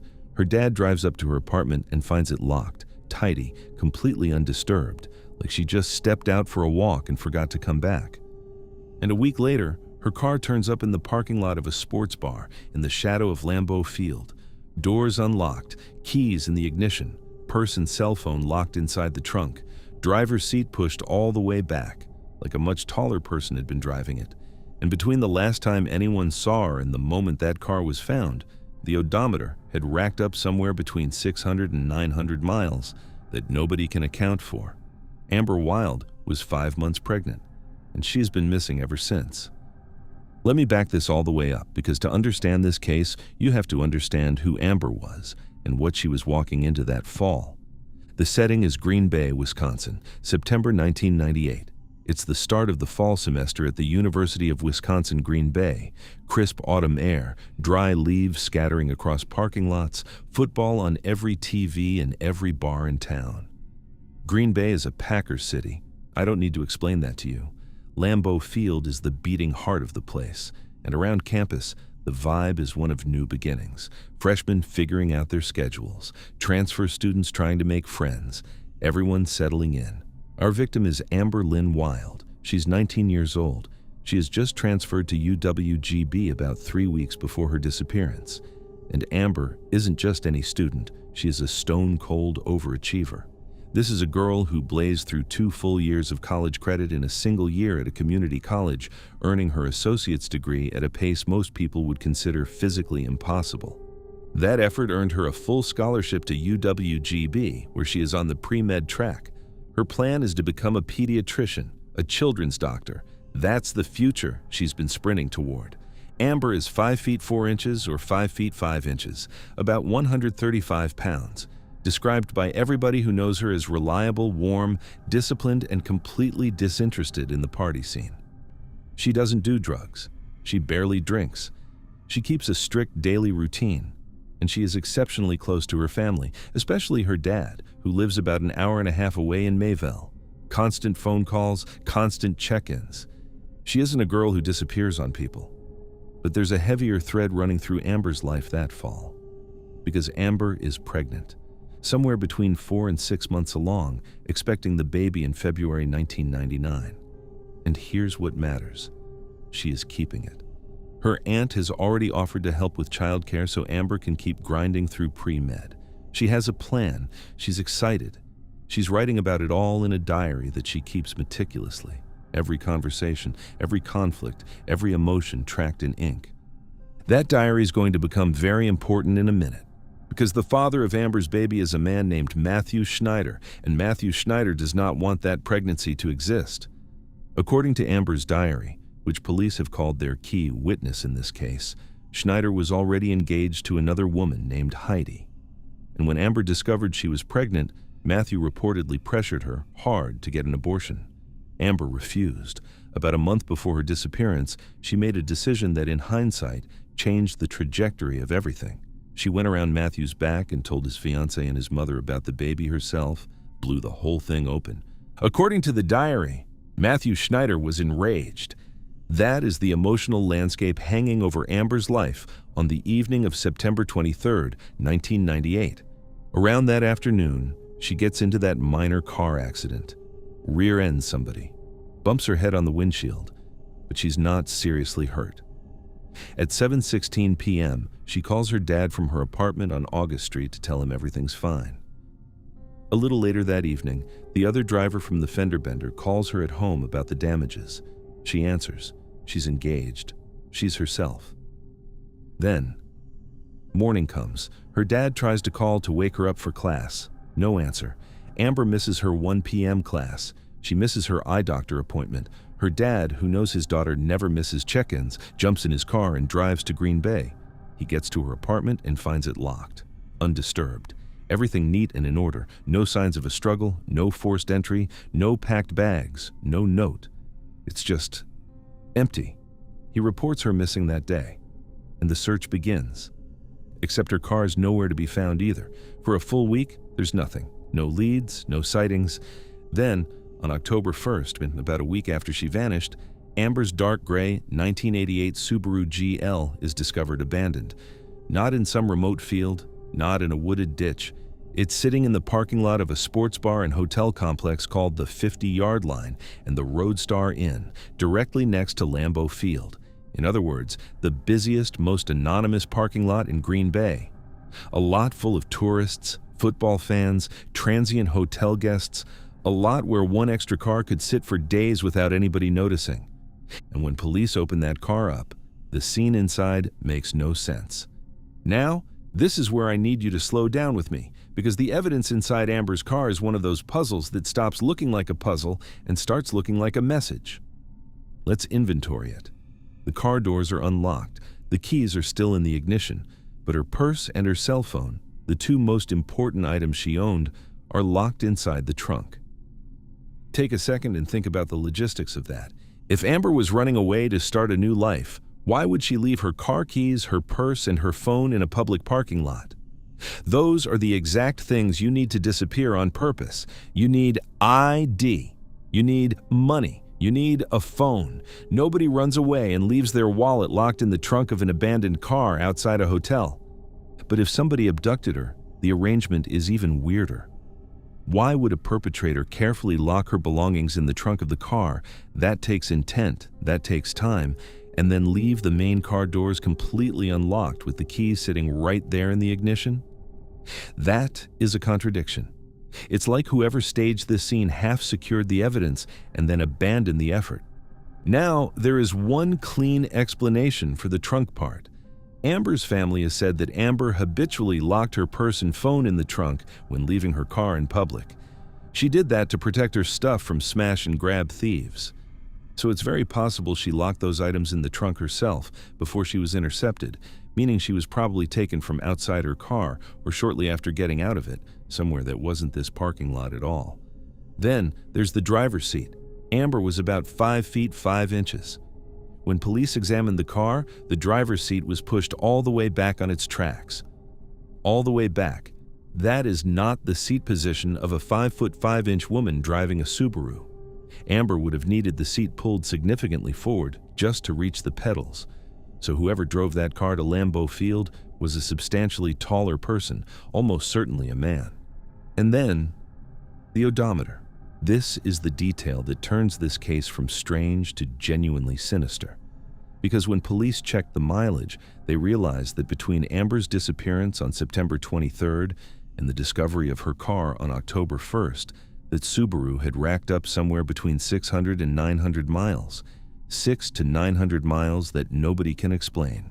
That's not a joyride. That's not a drive across town. 600 miles is roughly Green Bay to Kansas City.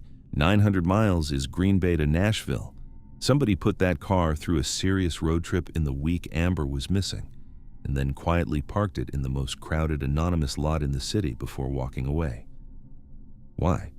What were those miles for? Was the car being used to transport Amber's body somewhere far away and then driven back? Was it being used to establish an alibi? Was it being used as a mobile hiding place? We don't know.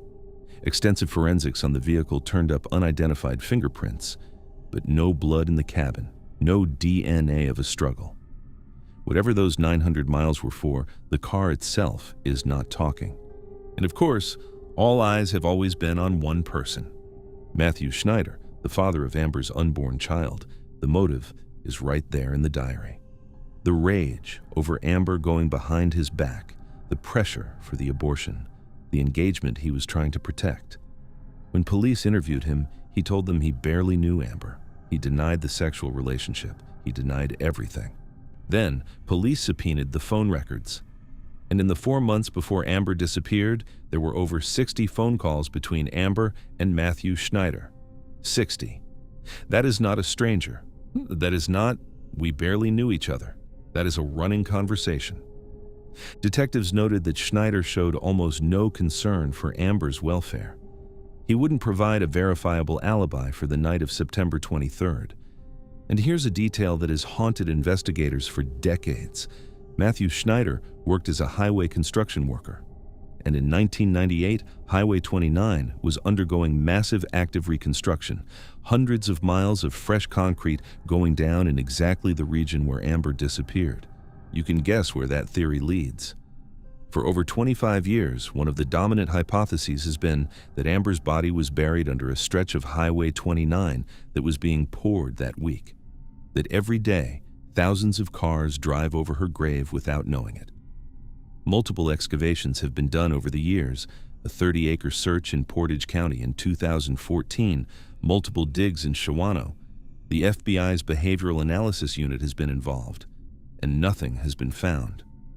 There's also a secondary suspect, Nick Petit, a close friend of Schneider's, who told a grand jury under oath that he couldn't remember what he did the night Amber disappeared, but was most likely not home. That is not an alibi. That is the opposite of an alibi. Green Bay detectives have said for years that they believe more than one person was involved. But here's the wall the case keeps hitting. The Brown County District Attorney has publicly acknowledged that a no-body homicide conviction is difficult, but not impossible. They have the motive, they have the diary, they have the phone records, they have the odometer, the pushed back seat, the parking lot, the missing miles. They have suspicion so thick you could carve it. What they don't have is Amber. That's where we sit today. Matthew Schneider, still, as of the last public information, is still married to Heidi. She has defended him publicly, saying she wouldn't stay with him if she believed he was guilty. He has never been charged. Amber's dad is still waiting. Her aunt, who once offered to help raise the baby, is still waiting. The diary sits in an evidence file, still whispering names and phone calls and threats decades after Amber wrote her last entry. Somewhere between Green Bay and wherever those 900 unaccounted-for miles took her, an entire future was erased. A pediatrician who never got to be a pediatrician. A mother who never got to hold her baby. A daughter who called her dad at 7:16 p.m. to say she was okay and never made another call for the rest of her life. She locked her purse in the trunk. She probably closed her car door. And then, somewhere in the dark space between one phone call and the next morning's missed alarm, Amber Wild and the child she was carrying were both swallowed whole. And the car, that quiet, staged, mileage-drenched Subaru, was parked next to the loudest stadium in Wisconsin, hoping nobody would look at it too closely. For a full week, nobody did.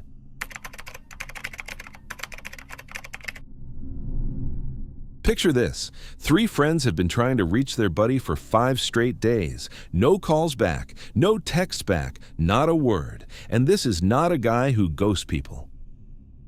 So finally, they drive out to a secluded ranch-style townhouse in rural Fitchburg, Wisconsin, on a cold November afternoon in 2004. They knock. Nothing. They try the door, locked. So they walk around to a side entrance off the garage, force it open with a flashlight, and step inside. The house is pitch black, every light off, not a sound in the whole place, except one. Somewhere in the darkness, a turntable is spinning, and the needle has run past the end of the record. It's stuck in that endless, abrasive loop at the inner grooves, that harsh scritch, scritch, scritch sound that echoes through the empty living room. A Jurassic 5 vinyl running to nothing. Their friend Amos Mortier is nowhere in the house. His dog is not in the house. His wallet, his glasses, his winter coat, his backpack, all sitting where he left them. Both his vehicles are still in the driveway. There is fresh dog food in a bowl on the floor. And a record that must have started playing days ago is still spinning to an empty room. All right, let me back up and set the whole scene for you. Because this case is not just about a missing person.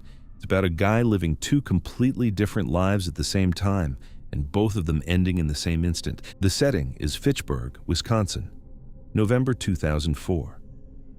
Fitchburg is basically the southern edge of Madison, one of those quiet, rural, suburban hybrids where the last of the city fades into farmland. The trees are stripped bare by early November. The air has that biting cold that says winter is already breathing down your neck. It's the kind of place where at night you can drive a country road for miles without seeing another set of headlights. Peaceful, isolated, very private, and Amos Mortier lives right in the middle of that quiet. A ranch-style townhouse at 5078 Lacey Road. set back, quiet. Nobody bothering him. Our guy Amos is 27 years old. He is what you would call an old soul. He's an ecology and botany student at Madison Area Technical College. He's the kind of dude who hand cranks his own butter. He's a hardcore vinyl collector, used to work at record and lifestyle shops on State Street.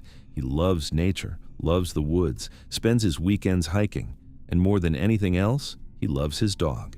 His dog's name is Gnosis, Husky Mix. Amos treats this dog like a child, takes him everywhere, feeds him a specific way. His friends all agree, under absolutely no circumstances would Amos voluntarily abandon Gnosis, ever. That dog is the sun his whole universe orbits. So on the surface, Amos looks like your standard earthy bohemian Wisconsin college guy. Kind, reliable, bookish, loves his dog. But there is another Amos. Because underneath the crunchy environmentalist exterior, Amos Mortier is running a massive illicit distribution network across the greater Madison area. And I do not mean he's dealing to his roommates. I mean he is importing significant quantities of product. Court records would later reveal supply lines traced back through New York from Canada and managing a whole network of downstream street-level dealers. He is basically a mid-level kingpin. And by late 2004, that operation is running into problems. Downstream dealers owe him serious money. He is chasing debts. The friction is building. So keep that context in your pocket because it matters. On November 6th, 2004, a Saturday, Amos goes hiking with two friends in Gnosis. They come back to his Lacey Roadhouse for dinner. He complains about his coffee maker being broken. Totally mundane stuff. Everybody says the same thing later. He was calm, he was normal, he was Amos. 2 days later, Monday, November 8th, at around 11:30 in the morning, Amos is spotted for the last time on the MATC campus in Madison. That's his last confirmed public sighting, his last known cell phone activity, an incoming or outgoing signal, pings at 1:20 p.m., and then he just stops. No calls back, no texts back, nothing. Now, his friends notice something is off, but not right away. Amos was a private guy. He kept his own schedule. A day of silence isn't automatic panic mode. But by Thursday, November 11th, 3 days in, people are worried. By Saturday the 13th, 5 days in, his friends have had enough. They drive out to the Lacey Roadhouse to check on him. That is when they open the garage door, step inside with a flashlight, and hear that turntable scratching in the dark. Now, this is where I need you to sit with me for a second, because the scene inside that house tells a very specific story if you know how to read it. Let's inventory what those friends found. The house is dark. Every light off. The record on the turntable is still spinning, meaning at some point days ago, Amos was in that living room, put on a Jurassic 5 record, and then the record played through, and then nobody ever lifted the needle. It just kept running. That means Amos, who was standing in that room with music playing, was interrupted mid-listen. He didn't clean up. He didn't shut things down. He didn't lock up. He just stopped being there. Look around the house. His wallet is still there. His glasses are still there. His backpack is still there. His winter coat is still hanging up. And this is Wisconsin in November, so that jacket is not optional. Both of his vehicles are parked at the property. He didn't drive anywhere, and there is fresh dog food in a bowl on the floor. Meanwhile, Gnosis, the dog he treated like family, was not in the house. Gnosis was found wandering, unharmed, and according to reports, well-groomed, near a neighbor's yard. So think about what that scene actually means. If Amos had planned to leave, he had every logical thing to grab, and grabbed nothing. He didn't take his wallet. He didn't take his coat in November. He didn't take his car. He didn't take his dog. He didn't take his cash. He didn't shut off the turntable. He didn't feed the dog and then load him in a car. If Amos was violently attacked in his home, where is the violence? Because the house was pristine. No blood, no broken furniture, no overturned lamps, no shattered glass. The physical space itself gives you nothing. Now, there is a huge caveat here. And this is one of the darkest details of this whole case. Because when Amos's friends walked into that house on November 13th and realized what they were looking at, they didn't call the police.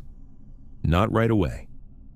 Instead, some of them, knowing what Amos actually did for a living, walked through the house first and started cleaning it up. They admitted later to removing jars of illicit substances, removing illegal paraphernalia, trying to sanitize the scene before authorities showed up because they didn't want their missing friend or themselves exposed to a criminal case. They didn't officially call the cops in until the next day.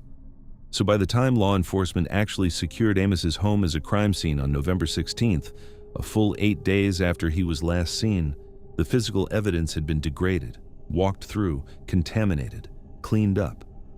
Anything a real forensic team could have used to figure out what happened in that living room? Gone. Compromised beyond repair by well-meaning, panicked friends. But even accounting for that, the core anomaly still stands. There is no story that fits. Let's talk about the theories. Theory number 1. Amos ran. He took the money and he vanished. This is the first thing everybody thinks when they find out about the drug empire. Because listen, he had cash, he had connections, he had motive. If the debts were closing in, if he was scared of a hit from a supplier, the smart move is to burn the identity, grab a bag, and get gone. But look at that living room again. Nobody starts a new life by leaving the record spinning, the dog food fresh in the bowl, and the beloved dog abandoned in the yard. Nobody. Especially not this guy. If Amos was planning to disappear, he would have taken Gnosis with him. Full stop. That is the one non-negotiable fact everybody who ever knew Amos will tell you. Theory number 2. This was a violent hit. A rival dealer, a burned buyer, or a supplier collecting a debt in blood. Somebody kicked open the door, dragged him out, killed him elsewhere. The problem, the entire house was undisturbed. If a crew comes in to grab a guy who owes them money, that is not a subtle operation. There would have been a fight. Amos was 27 years old and physically capable. There would be signs. There weren't. Which leaves us with theory number 3. And this is the one that fits the physical evidence best, and it is the most chilling. Amos let somebody in. Or Amos walked outside to meet somebody in the driveway, somebody he knew, somebody he wasn't afraid of, somebody he trusted enough that when the doorbell rang or the headlights pulled up outside, he just casually stepped out into the November cold. No coat, no wallet, no dog, because he assumed he'd be right back inside in 5 minutes. Just a quick word. Just a quick handoff. Just something normal. And whoever that person was, they knew Amos.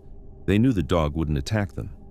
They may have even been polite to the dog on their way out, which would explain why Gnosis was found later, unharmed, well-groomed, unhurt, instead of dead in the yard. That is what the scene at Lacey Road is really telling us. Not a robbery, not a struggle, a meeting, a trusted face, and a mistake. The investigation that followed was a nightmare. Wisconsin has this rarely used legal mechanism called a John Doe proceeding, a kind of secret hearing where the state can compel testimony under immunity to try to unravel a criminal network. Detectives used it aggressively on Amos's case. They rolled up his dealers, they rolled up his associates. One of them, Jacob Faulkner, was found operating an underground illicit grow operation with 373 plants inside a farm silo, using odor eliminators to hide it. Another associate, Jacob Stadfeld, incorrectly believed his state-level immunity would shield him from federal charges. It did not. He got 12 years in federal prison. The primary theory police developed focused on an unnamed owner of a Madison music-related business who allegedly partnered with Amos in the illicit trade and owed him a lot of money. Intelligence suggested Amos had actually threatened to expose this partner to the police unless he paid up. In May of 2005, cadaver dogs were brought in to search land owned by this suspect's parents in Juneau County. According to reports, the suspect actually taunted investigators, saying something to the effect of, "I have a good idea of what happened to him, but I couldn't tell you where a body is." Read that quote again. Slowly. That is not a denial. That is a confession wrapped in plausible deniability. But without a body, without a witness, without physical evidence, knowing is not proving. There are secondary theories too, that an East Coast or Canadian supplier put out a hit because of the debts Amos couldn't collect. that the whole thing was ordered from very high up the chain. And then there's a bizarre outlier. In June of 2005, 3 different nurses in Tennessee reported treating a disoriented, amnesic man at a music festival who looked exactly like Amos. That lead went nowhere. Amos's Uncle Jim has, for years, offered a $10,000 cash reward, a plane ticket to anywhere in the world, and full identity protection for anyone who can lead the family to Amos. Nobody has ever collected. That's where we sit today. A guy with a hidden empire and a lot of dangerous people in his life stepped out of his front door on a chilly November afternoon, expecting to come right back inside. He was in the middle of a song. He hadn't even paused the record. He hadn't grabbed his coat. He hadn't secured his dog. He was going to be back in 5 minutes. He wasn't. He never was. And in that empty house on Lacey Road, for who knows how many hours, the turntable just kept spinning in the dark. Scratching, scratching, scratching, playing to no one, a guy's whole double life running out into the inner grooves of a record, on repeat, in a room he was never coming home to.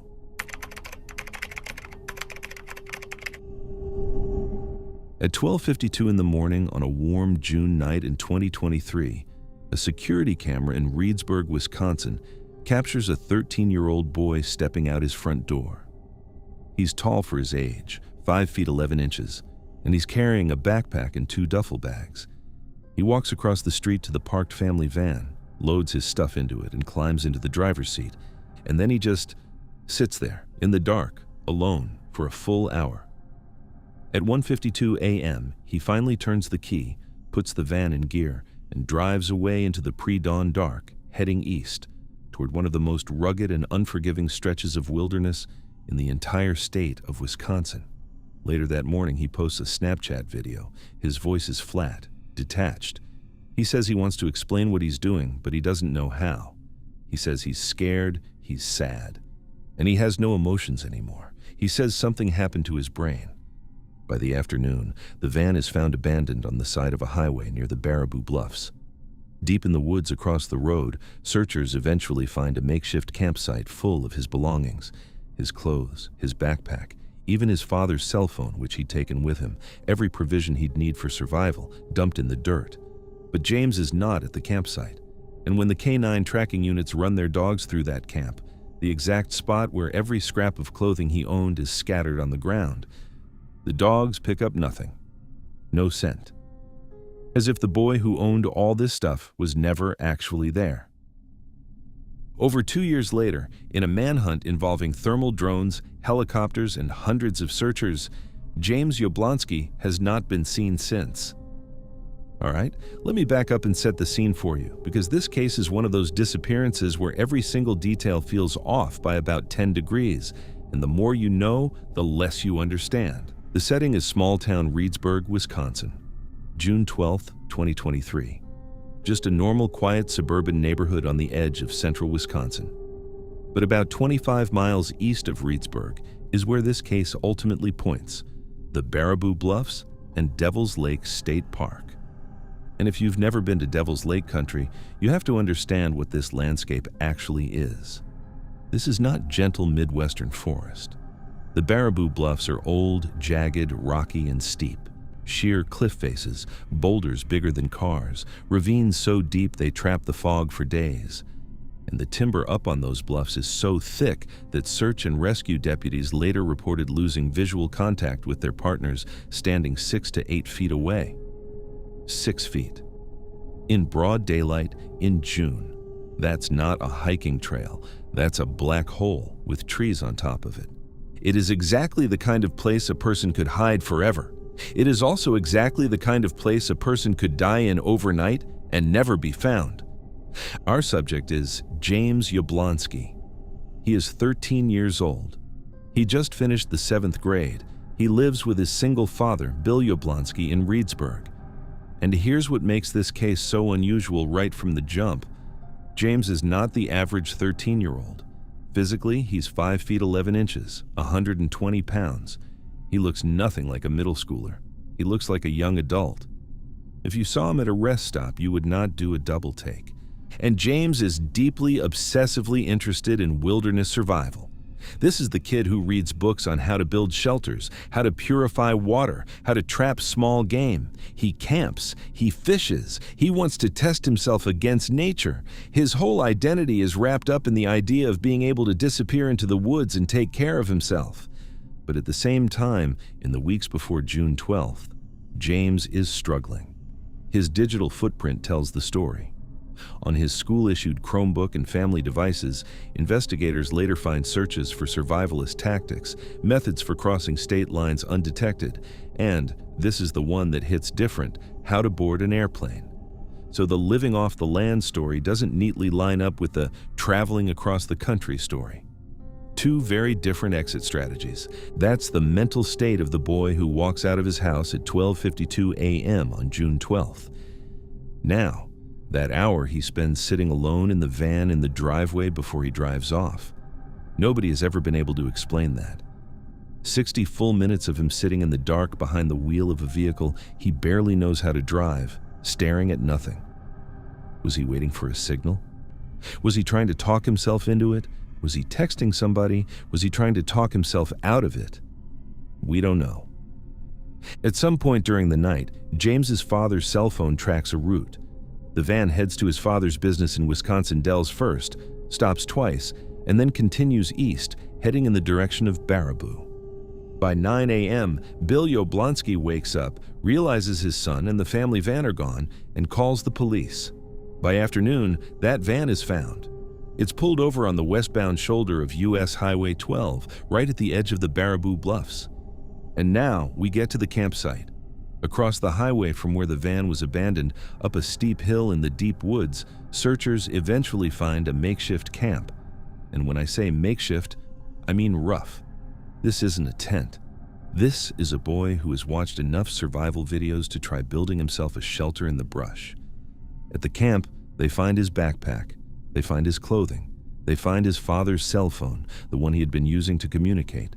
They find provisions, apparently buried. And at a second nearby site, they find a water jug, socks, a knife sheath. But no James. And then something even weirder. Police also confirm that when James left home, he took 2 wilderness survival guides and, most alarmingly, a 9mm handgun from the house. The gun is gone. The manuals are gone. But he's leaving food, shelter supplies, and the phone he's been using to communicate. What? Meanwhile, on the morning he vanished, that unsettling Snapchat video goes out. Flat, hopeless, dissociative. He says he's scared. He says he's sad. He says he has no emotions.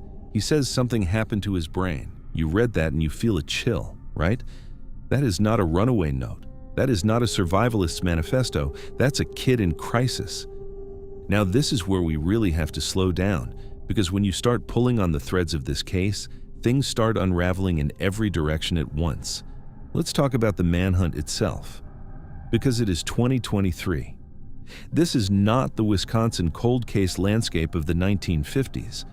When a 13-year-old goes missing in a specific search area, the state throws everything at it. We're talking hundreds of searchers on foot, grid-pattern sweeps, Sauk County Sheriff's Office deputies, volunteers, the Wisconsin Department of Natural Resources, aerial searches, thermal imaging drones, devices literally designed to spot a warm human body through tree canopy at night, K9 units with scent-tracking bloodhounds, helicopters. This is the full arsenal of the modern American manhunt, deployed in a specifically defined search area. And it turned up nothing. Nothing. So how? How does a 13-year-old boy on foot in the year 2023 evade a small army of professionals with drones and infrared? There are really only 2 answers to that question, and neither one of them is comfortable. Answer 1. He was never in that search grid to begin with, which lines up frighteningly well with the campsite evidence. Because let's look at that camp again.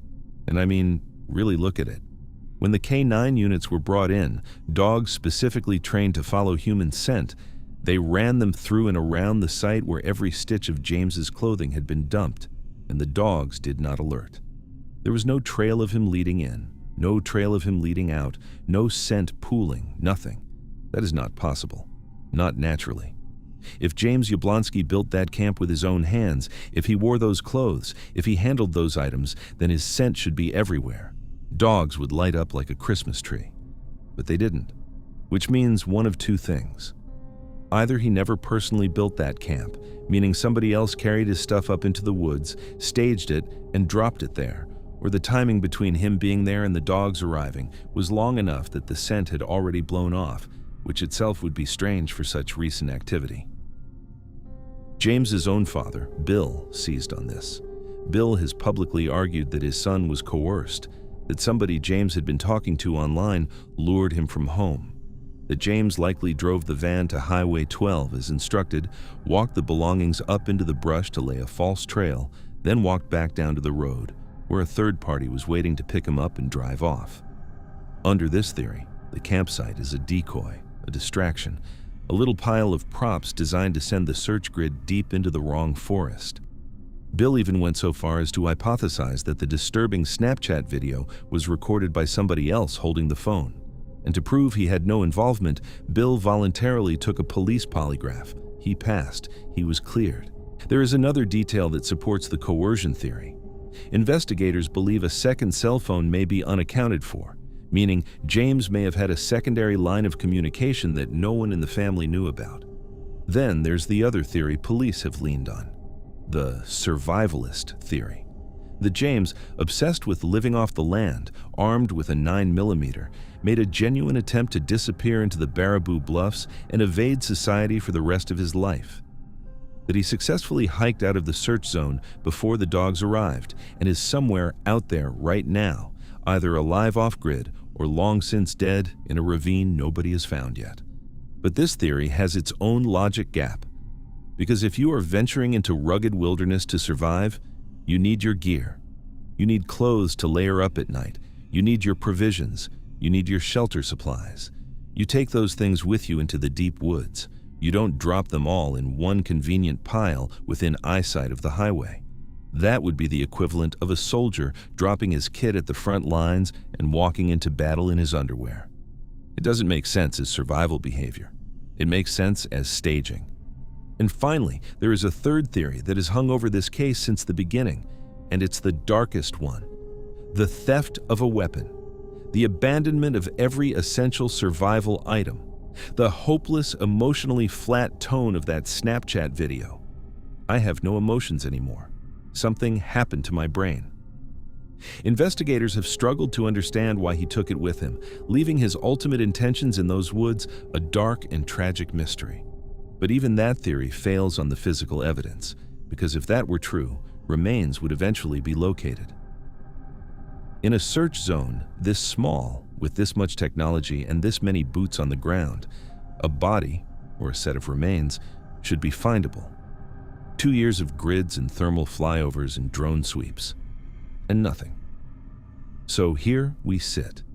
A 13-year-old boy, physically the size of a young man, walked out of a Reedsburg house at 12:52 a.m., sat alone in a van for an hour, drove a family vehicle 25 miles east to the edge of one of the most rugged wildernesses in the state, left the van on the highway, vanished into the woods, left every essential possession behind at a campsite that his own scent doesn't touch, told the world in a video that his brain was broken, and then, in the year 2023, evaded thermal drones, K-9 units, helicopters, and hundreds of searchers in a targeted grid. The family is offered a $10,000 reward, money they had to remortgage their home to raise. Bill Yablonsky is still out there, still searching, still telling anyone who will listen that his son didn't do this alone. Somewhere out there, one of two things is true. Either James Yablonsky successfully outsmarted the modern world with a backpack, a manual, and a gun, a 13-year-old boy running silent in the deepest woods of Wisconsin, still alive on his own terms. Or somebody was waiting on Highway 12 that morning. And they took a scared, sad boy who told the world he had no emotions left, and they drove him off the face of the earth. Either way, the campsite is silent, the dogs got no scent, and the woods have not given him back.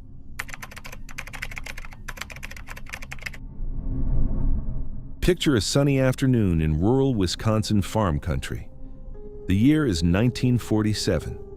World War II ended less than 2 years ago, and America is settling into that famous post-war calm. An 8-year-old girl in a pink button sweater and brown moccasin Oxfords hops out of a neighbor's car at the end of a long dirt driveway. She waves goodbye. She opens the family mailbox, collects the day's letters, and tells the neighbor she's going to walk up the lane and pick some flowers in the woods to make a May Day basket. The neighbor drives off. The little girl turns and starts walking up her own half-mile driveway toward her family's farmhouse. She never made it. And the only thing found at the scene, moments later, is a set of deep, aggressive tire tracks on the road, the mark of a vehicle slamming on its brakes, cranking a hard, sliding U-turn, and tearing off in the opposite direction. The mail she was carrying is gone. Georgia Weckler is gone. And in the 70-plus years since, no one has ever seen her again. Let me back this all the way up because you need to feel the place to understand how impossible this is. The setting is Fort Atkinson, Wisconsin, May 1st, 1947. May Day. It's a beautiful spring afternoon, probably in the 60s, breezy, that sharp, clean Midwestern spring air where you can smell the fields waking up. Fort Atkinson is deep farm country, and the Weckler family farm is remote even by farm country standards. The house sits at the end of a half-mile driveway, half a mile, not 100 feet, half a mile. From the road, you cannot see the house. It is surrounded by 20 acres of dense woodland. On either side of the long dirt lane, thick trees. On the road itself, there's not much traffic. This is the kind of country road where you might see 3 cars an hour, and one of them is a tractor. Now, here's the thing about this era and this specific patch of America that you have to sit with for a second. In 1947, in rural Wisconsin, the concept of stranger danger barely existed. Kids walked miles to school by themselves. They stopped at farm ponds to catch frogs. They picked wildflowers in the woods. They stayed out until sundown, and nobody was frantic about it. This is a place where people don't lock their doors, because there's nobody around to lock them against. The community is small, everyone knows everyone, and children roaming the countryside is just what Wednesday afternoons look like. That is the world Georgia Weckler is walking home into. Our victim is Georgia Jean Weckler. She is 8 years old. She's a first-year member of the local 4-H club. She's a sweet, reliable, well-behaved kid. And, crucially, she knows this land like the back of her hand. She grew up in those 20 acres of woods. She has picked flowers off that driveway 100 times. She has walked that half mile 100 times. The idea that Georgia got lost, wandered off, or got confused about which way home was, that is not on the table. Nobody who knew her ever considered it possible. That afternoon, at about 3:30 p.m., a neighbor named Mrs. Carl Fluerk gives Georgia a ride home from Oakland Center School. She pulls right up to the roadside entrance of the Wecklers' long driveway. Georgia gets out, walks over to the family mailbox, opens it, and pulls out the day's mail. She turns to Mrs. Florky and mentions that she's going to stop and pick flowers in the woods for a May Day basket. Mrs. Florky watches her collect the letters and start walking up that long dirt lane toward the farmhouse. Then, Mrs. Fluerk drives away. At the top of the driveway, in the farmhouse, Georgia's mother, Eleanor, is home. She has no reason to be worried.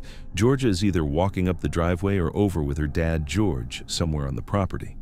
That's a normal spring afternoon at the Weckler farm. Georgia just somewhere doing kid stuff. Around 6 p.m., George Weckler comes home. The parents compare notes. Where's Georgia? He hasn't seen her all afternoon. She hasn't seen her either. Both of them assumed the other one had her. The panic sets in fast. They search the property, the barn, the house, the woods. They call for her name. Nothing. They contact the sheriff, and word spreads through the countryside like a fire. Within hours, over 200 neighbors have shown up at the Weckler farm to help. They fan out across the 20 acres. They comb the woods for 5 hours into the night, flashlights bouncing off the trees, adult voices yelling "Georgia, Georgia" into the pitch black. Nothing. No little girl. No pink sweater. No brown shoes. Not even a scrap of the mail she'd been carrying. The only thing found at the scene of what has to be the abduction is on the road itself, Out near the mailbox, deep, angry tire tracks, the signature of a vehicle that came to a hard, screeching stop, whipped into a violent U-turn, and peeled out fast. Now this is where I need you to slow down with me, because when you actually break this crime down, it stops making any physical sense. Let's talk about that window of opportunity. You have Mrs. Fluerg driving away east on that country road. You have Georgia standing at the mailbox, and you have a farmhouse at the other end of a half-mile driveway with the mom sitting in it. So think about the perpetrator's problem here. If a random predator was cruising country roads at 3:30 p.m. on a Thursday looking for a target and just happened to catch Georgia standing there, extraordinary luck, because this specific road probably sees a car every 20 minutes. The odds of pulling up at the exact moment an unattended 8-year-old is standing right at the roadside. Coincidence is doing a lot of heavy lifting in that scenario. If the perpetrator was following Mrs. Fluerg's car, they've had to lay back far enough that the neighbor wouldn't notice a set of headlights hovering behind her. In broad daylight on a country road with almost no cover. And if they were parked on the road already waiting, that's more terrifying because it means they knew George's schedule. They knew what time she'd be dropped off. They knew where. And that means somebody very close to that family was watching them. Whichever version is true, the timing had to be perfect. The perpetrator had to pull up in the tiny window after Mrs. Fluerg's car disappeared over the horizon, but before Georgia had walked far enough up her own driveway to be out of reach or out of earshot of the farmhouse. We were talking about a window of maybe a minute, 90 seconds, 2 minutes tops. And in that 90 seconds, the driver had to somehow get an 8-year-old, a sharp, alert, healthy kid, into the vehicle. Now, could Georgia have gotten in willingly? Maybe, if the driver was someone she knew from the community.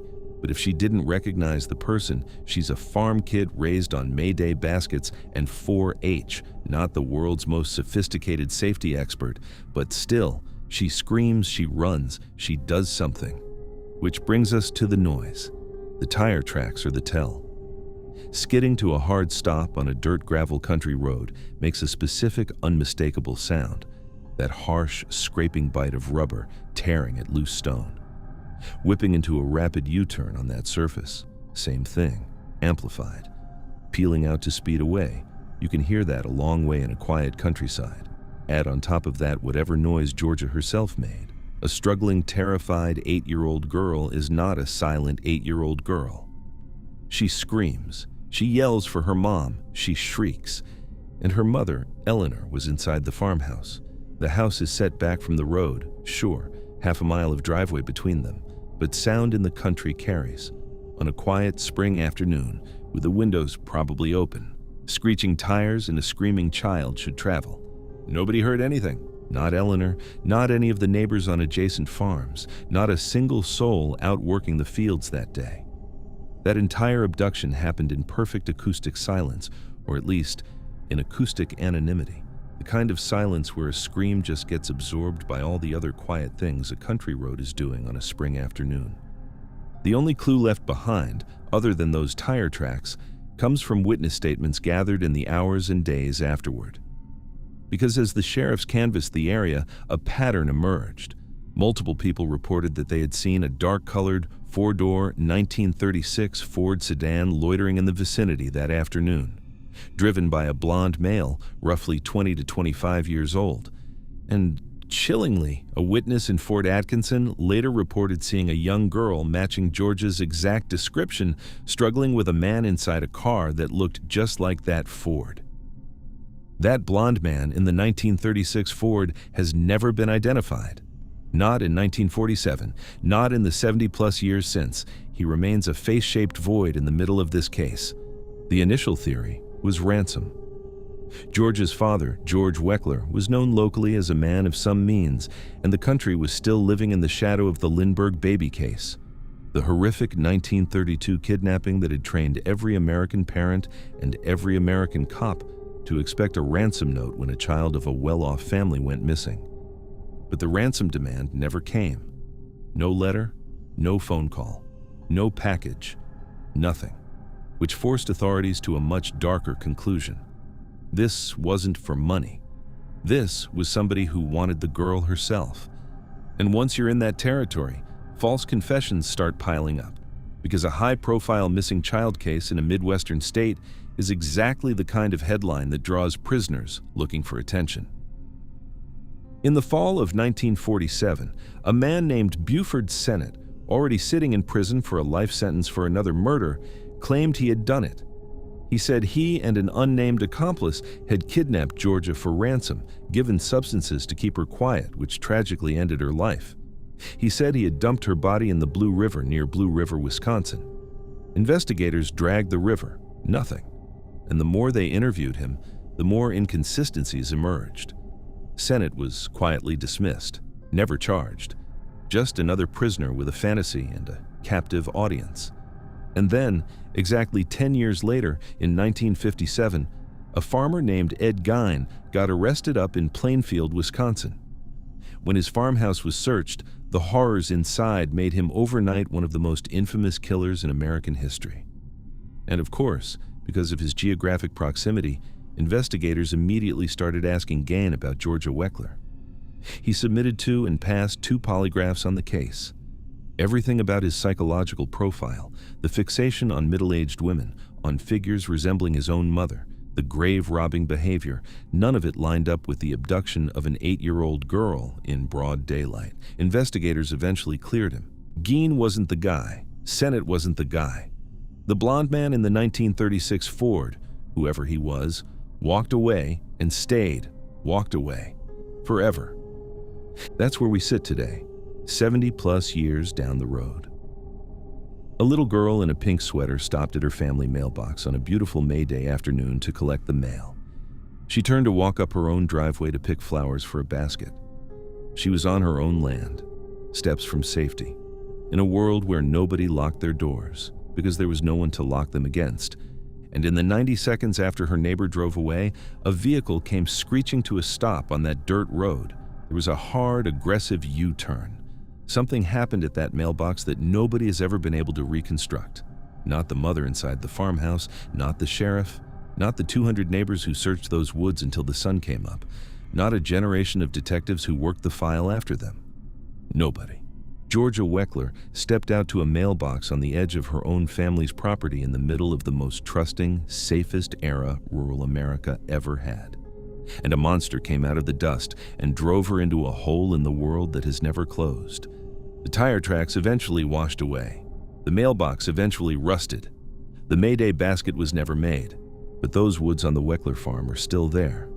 And somewhere in that 90-second gap between a neighbor's car disappearing over the hill and an 8-year-old girl reaching the safety of her own family's front porch, an entire lifetime got erased into the spring air.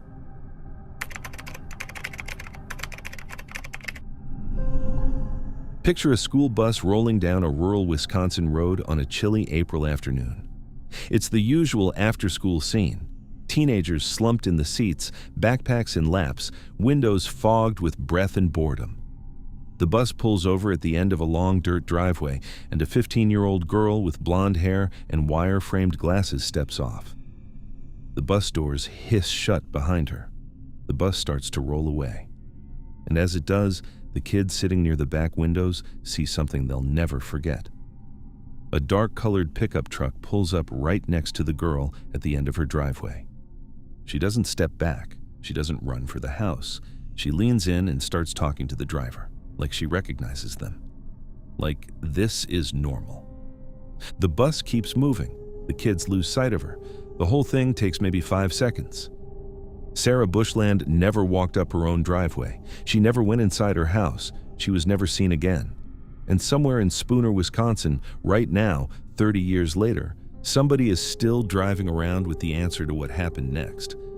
Let me back this all the way up, because this case is not just about a missing girl at a mailbox. This is a case where the family dynamics, the small-town culture, and the failures of the initial police response all conspired to let a killer walk away in broad daylight. The setting is Spooner, Wisconsin, April 3rd, 1996.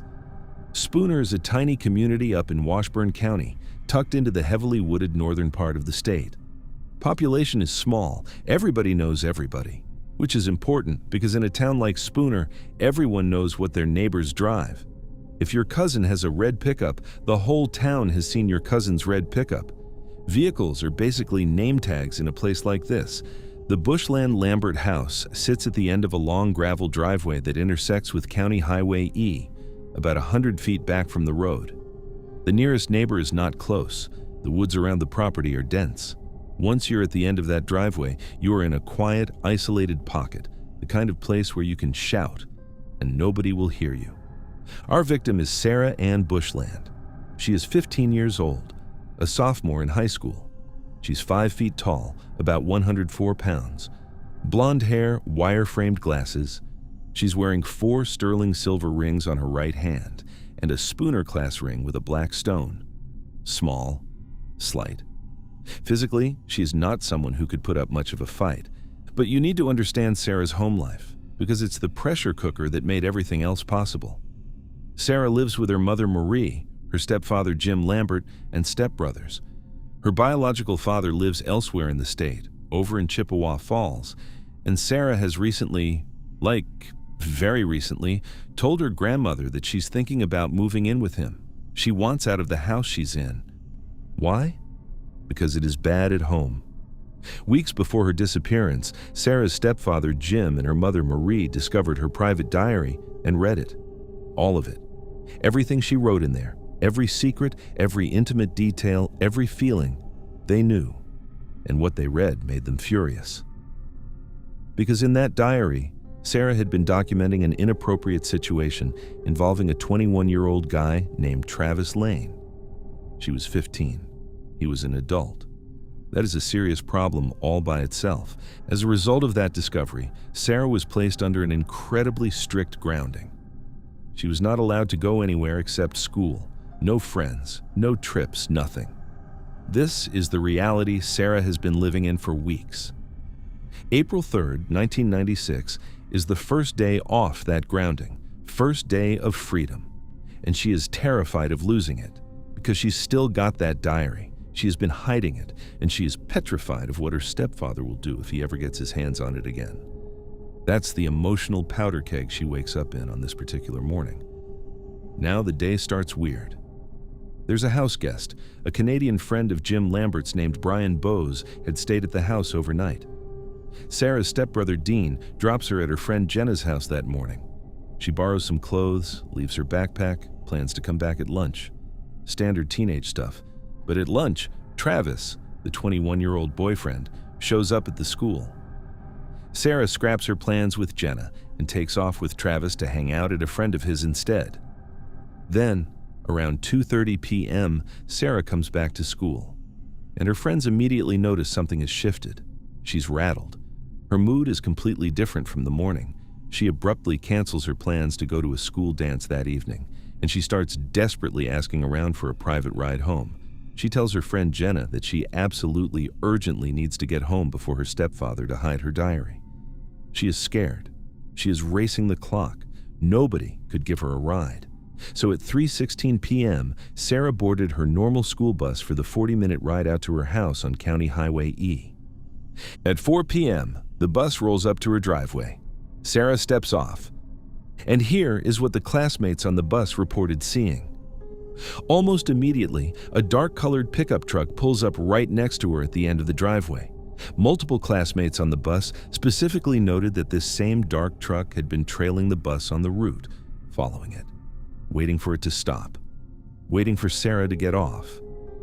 Sarah doesn't recoil. She doesn't run toward her house. Instead, she walks up to the driver's side window and leans in. She talks to whoever is behind the wheel. She recognizes them. And then, according to witnesses, she gets into the truck. The truck backs out of her driveway and heads north, up toward the town of Trego. The bus rolls away. And that is the last confirmed sighting of Sarah Bushland alive. Now, here's where things get really uncomfortable. At 4:37 p.m., 37 minutes after the bus dropped Sarah off, Sarah's stepbrother David called their father Jim at work to report that Sarah had not come home from school. Read that again. 37 minutes. Now, this is where I really need you to slow down with me. Because in a rural setting, In a small town like Spooner in 1996, teenagers do not get flagged as missing 37 minutes after school lets out. Not in an era before smartphones, before texting, when kids routinely walked to a friend's house or lingered at the end of the driveway to chat with somebody they knew. A 15-year-old being 37 minutes past normal is not a national emergency. That is a Tuesday afternoon, unless somebody in that house already knew something was very wrong. Unless the 37-minute call was not a normal reaction to a normal delay, but was somebody establishing a paper trail, an alibi, a documented moment where nothing seemed to be amiss on their end. Or, and this is possibility number 2, the household environment was so hyper-controlled, so tightly wound around Sarah's punishment, that 37 minutes of freedom really did constitute a punishable offense, which is its own kind of damning, just about a different thing. Meanwhile, Sarah's mother Marie is out of town attending a funeral in Chippewa Falls. Jim calls Marie at 6:20 p.m. Marie rushes home. By 9:30 p.m., Marie and Jenna are already driving around Spooner and Trego, searching Travis's apartment, checking his father's house, looking for any sign of Sarah. Nothing.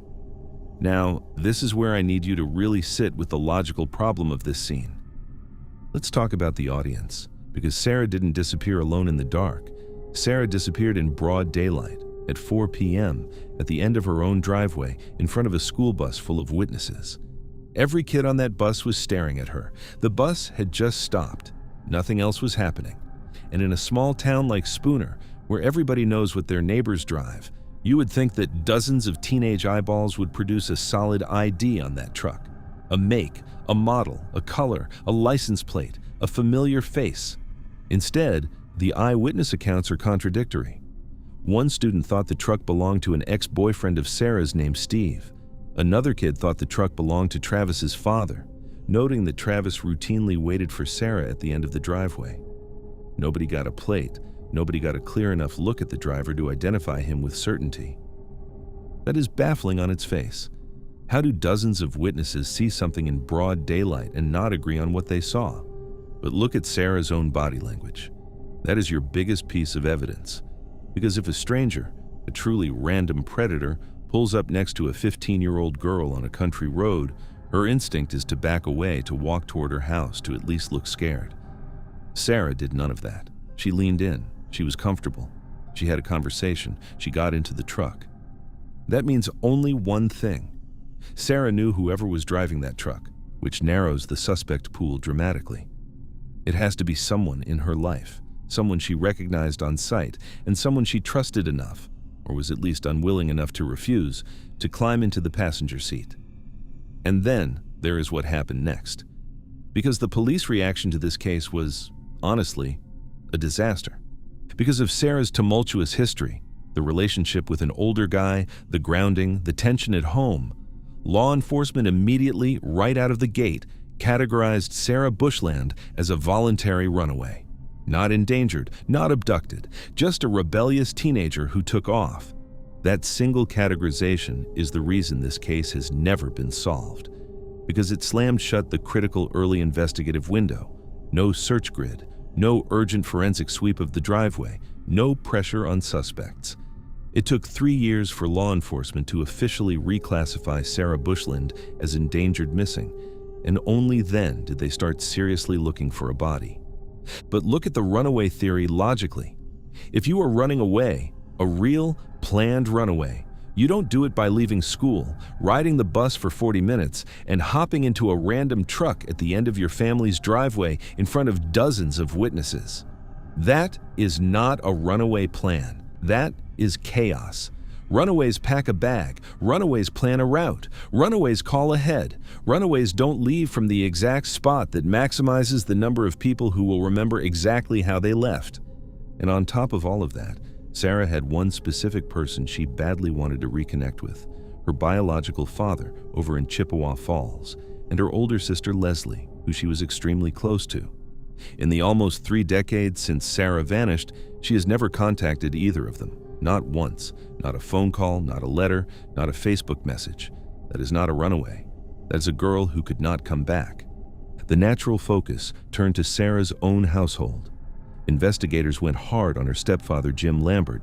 Jim claimed he was in Stillwater, Minnesota on the night Sarah disappeared, staying with a friend. When investigators later checked that alibi, the friend flatly denied that Jim had been there overnight. His alibi collapsed. For decades, the Washburn County Sheriff's Office would return to Jim's property looking for Sarah's remains.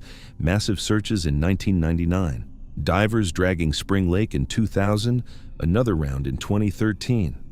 And in 2017, shortly after Jim Lambert died from COPD, investigators went back one more time and excavated a trash dump on the property.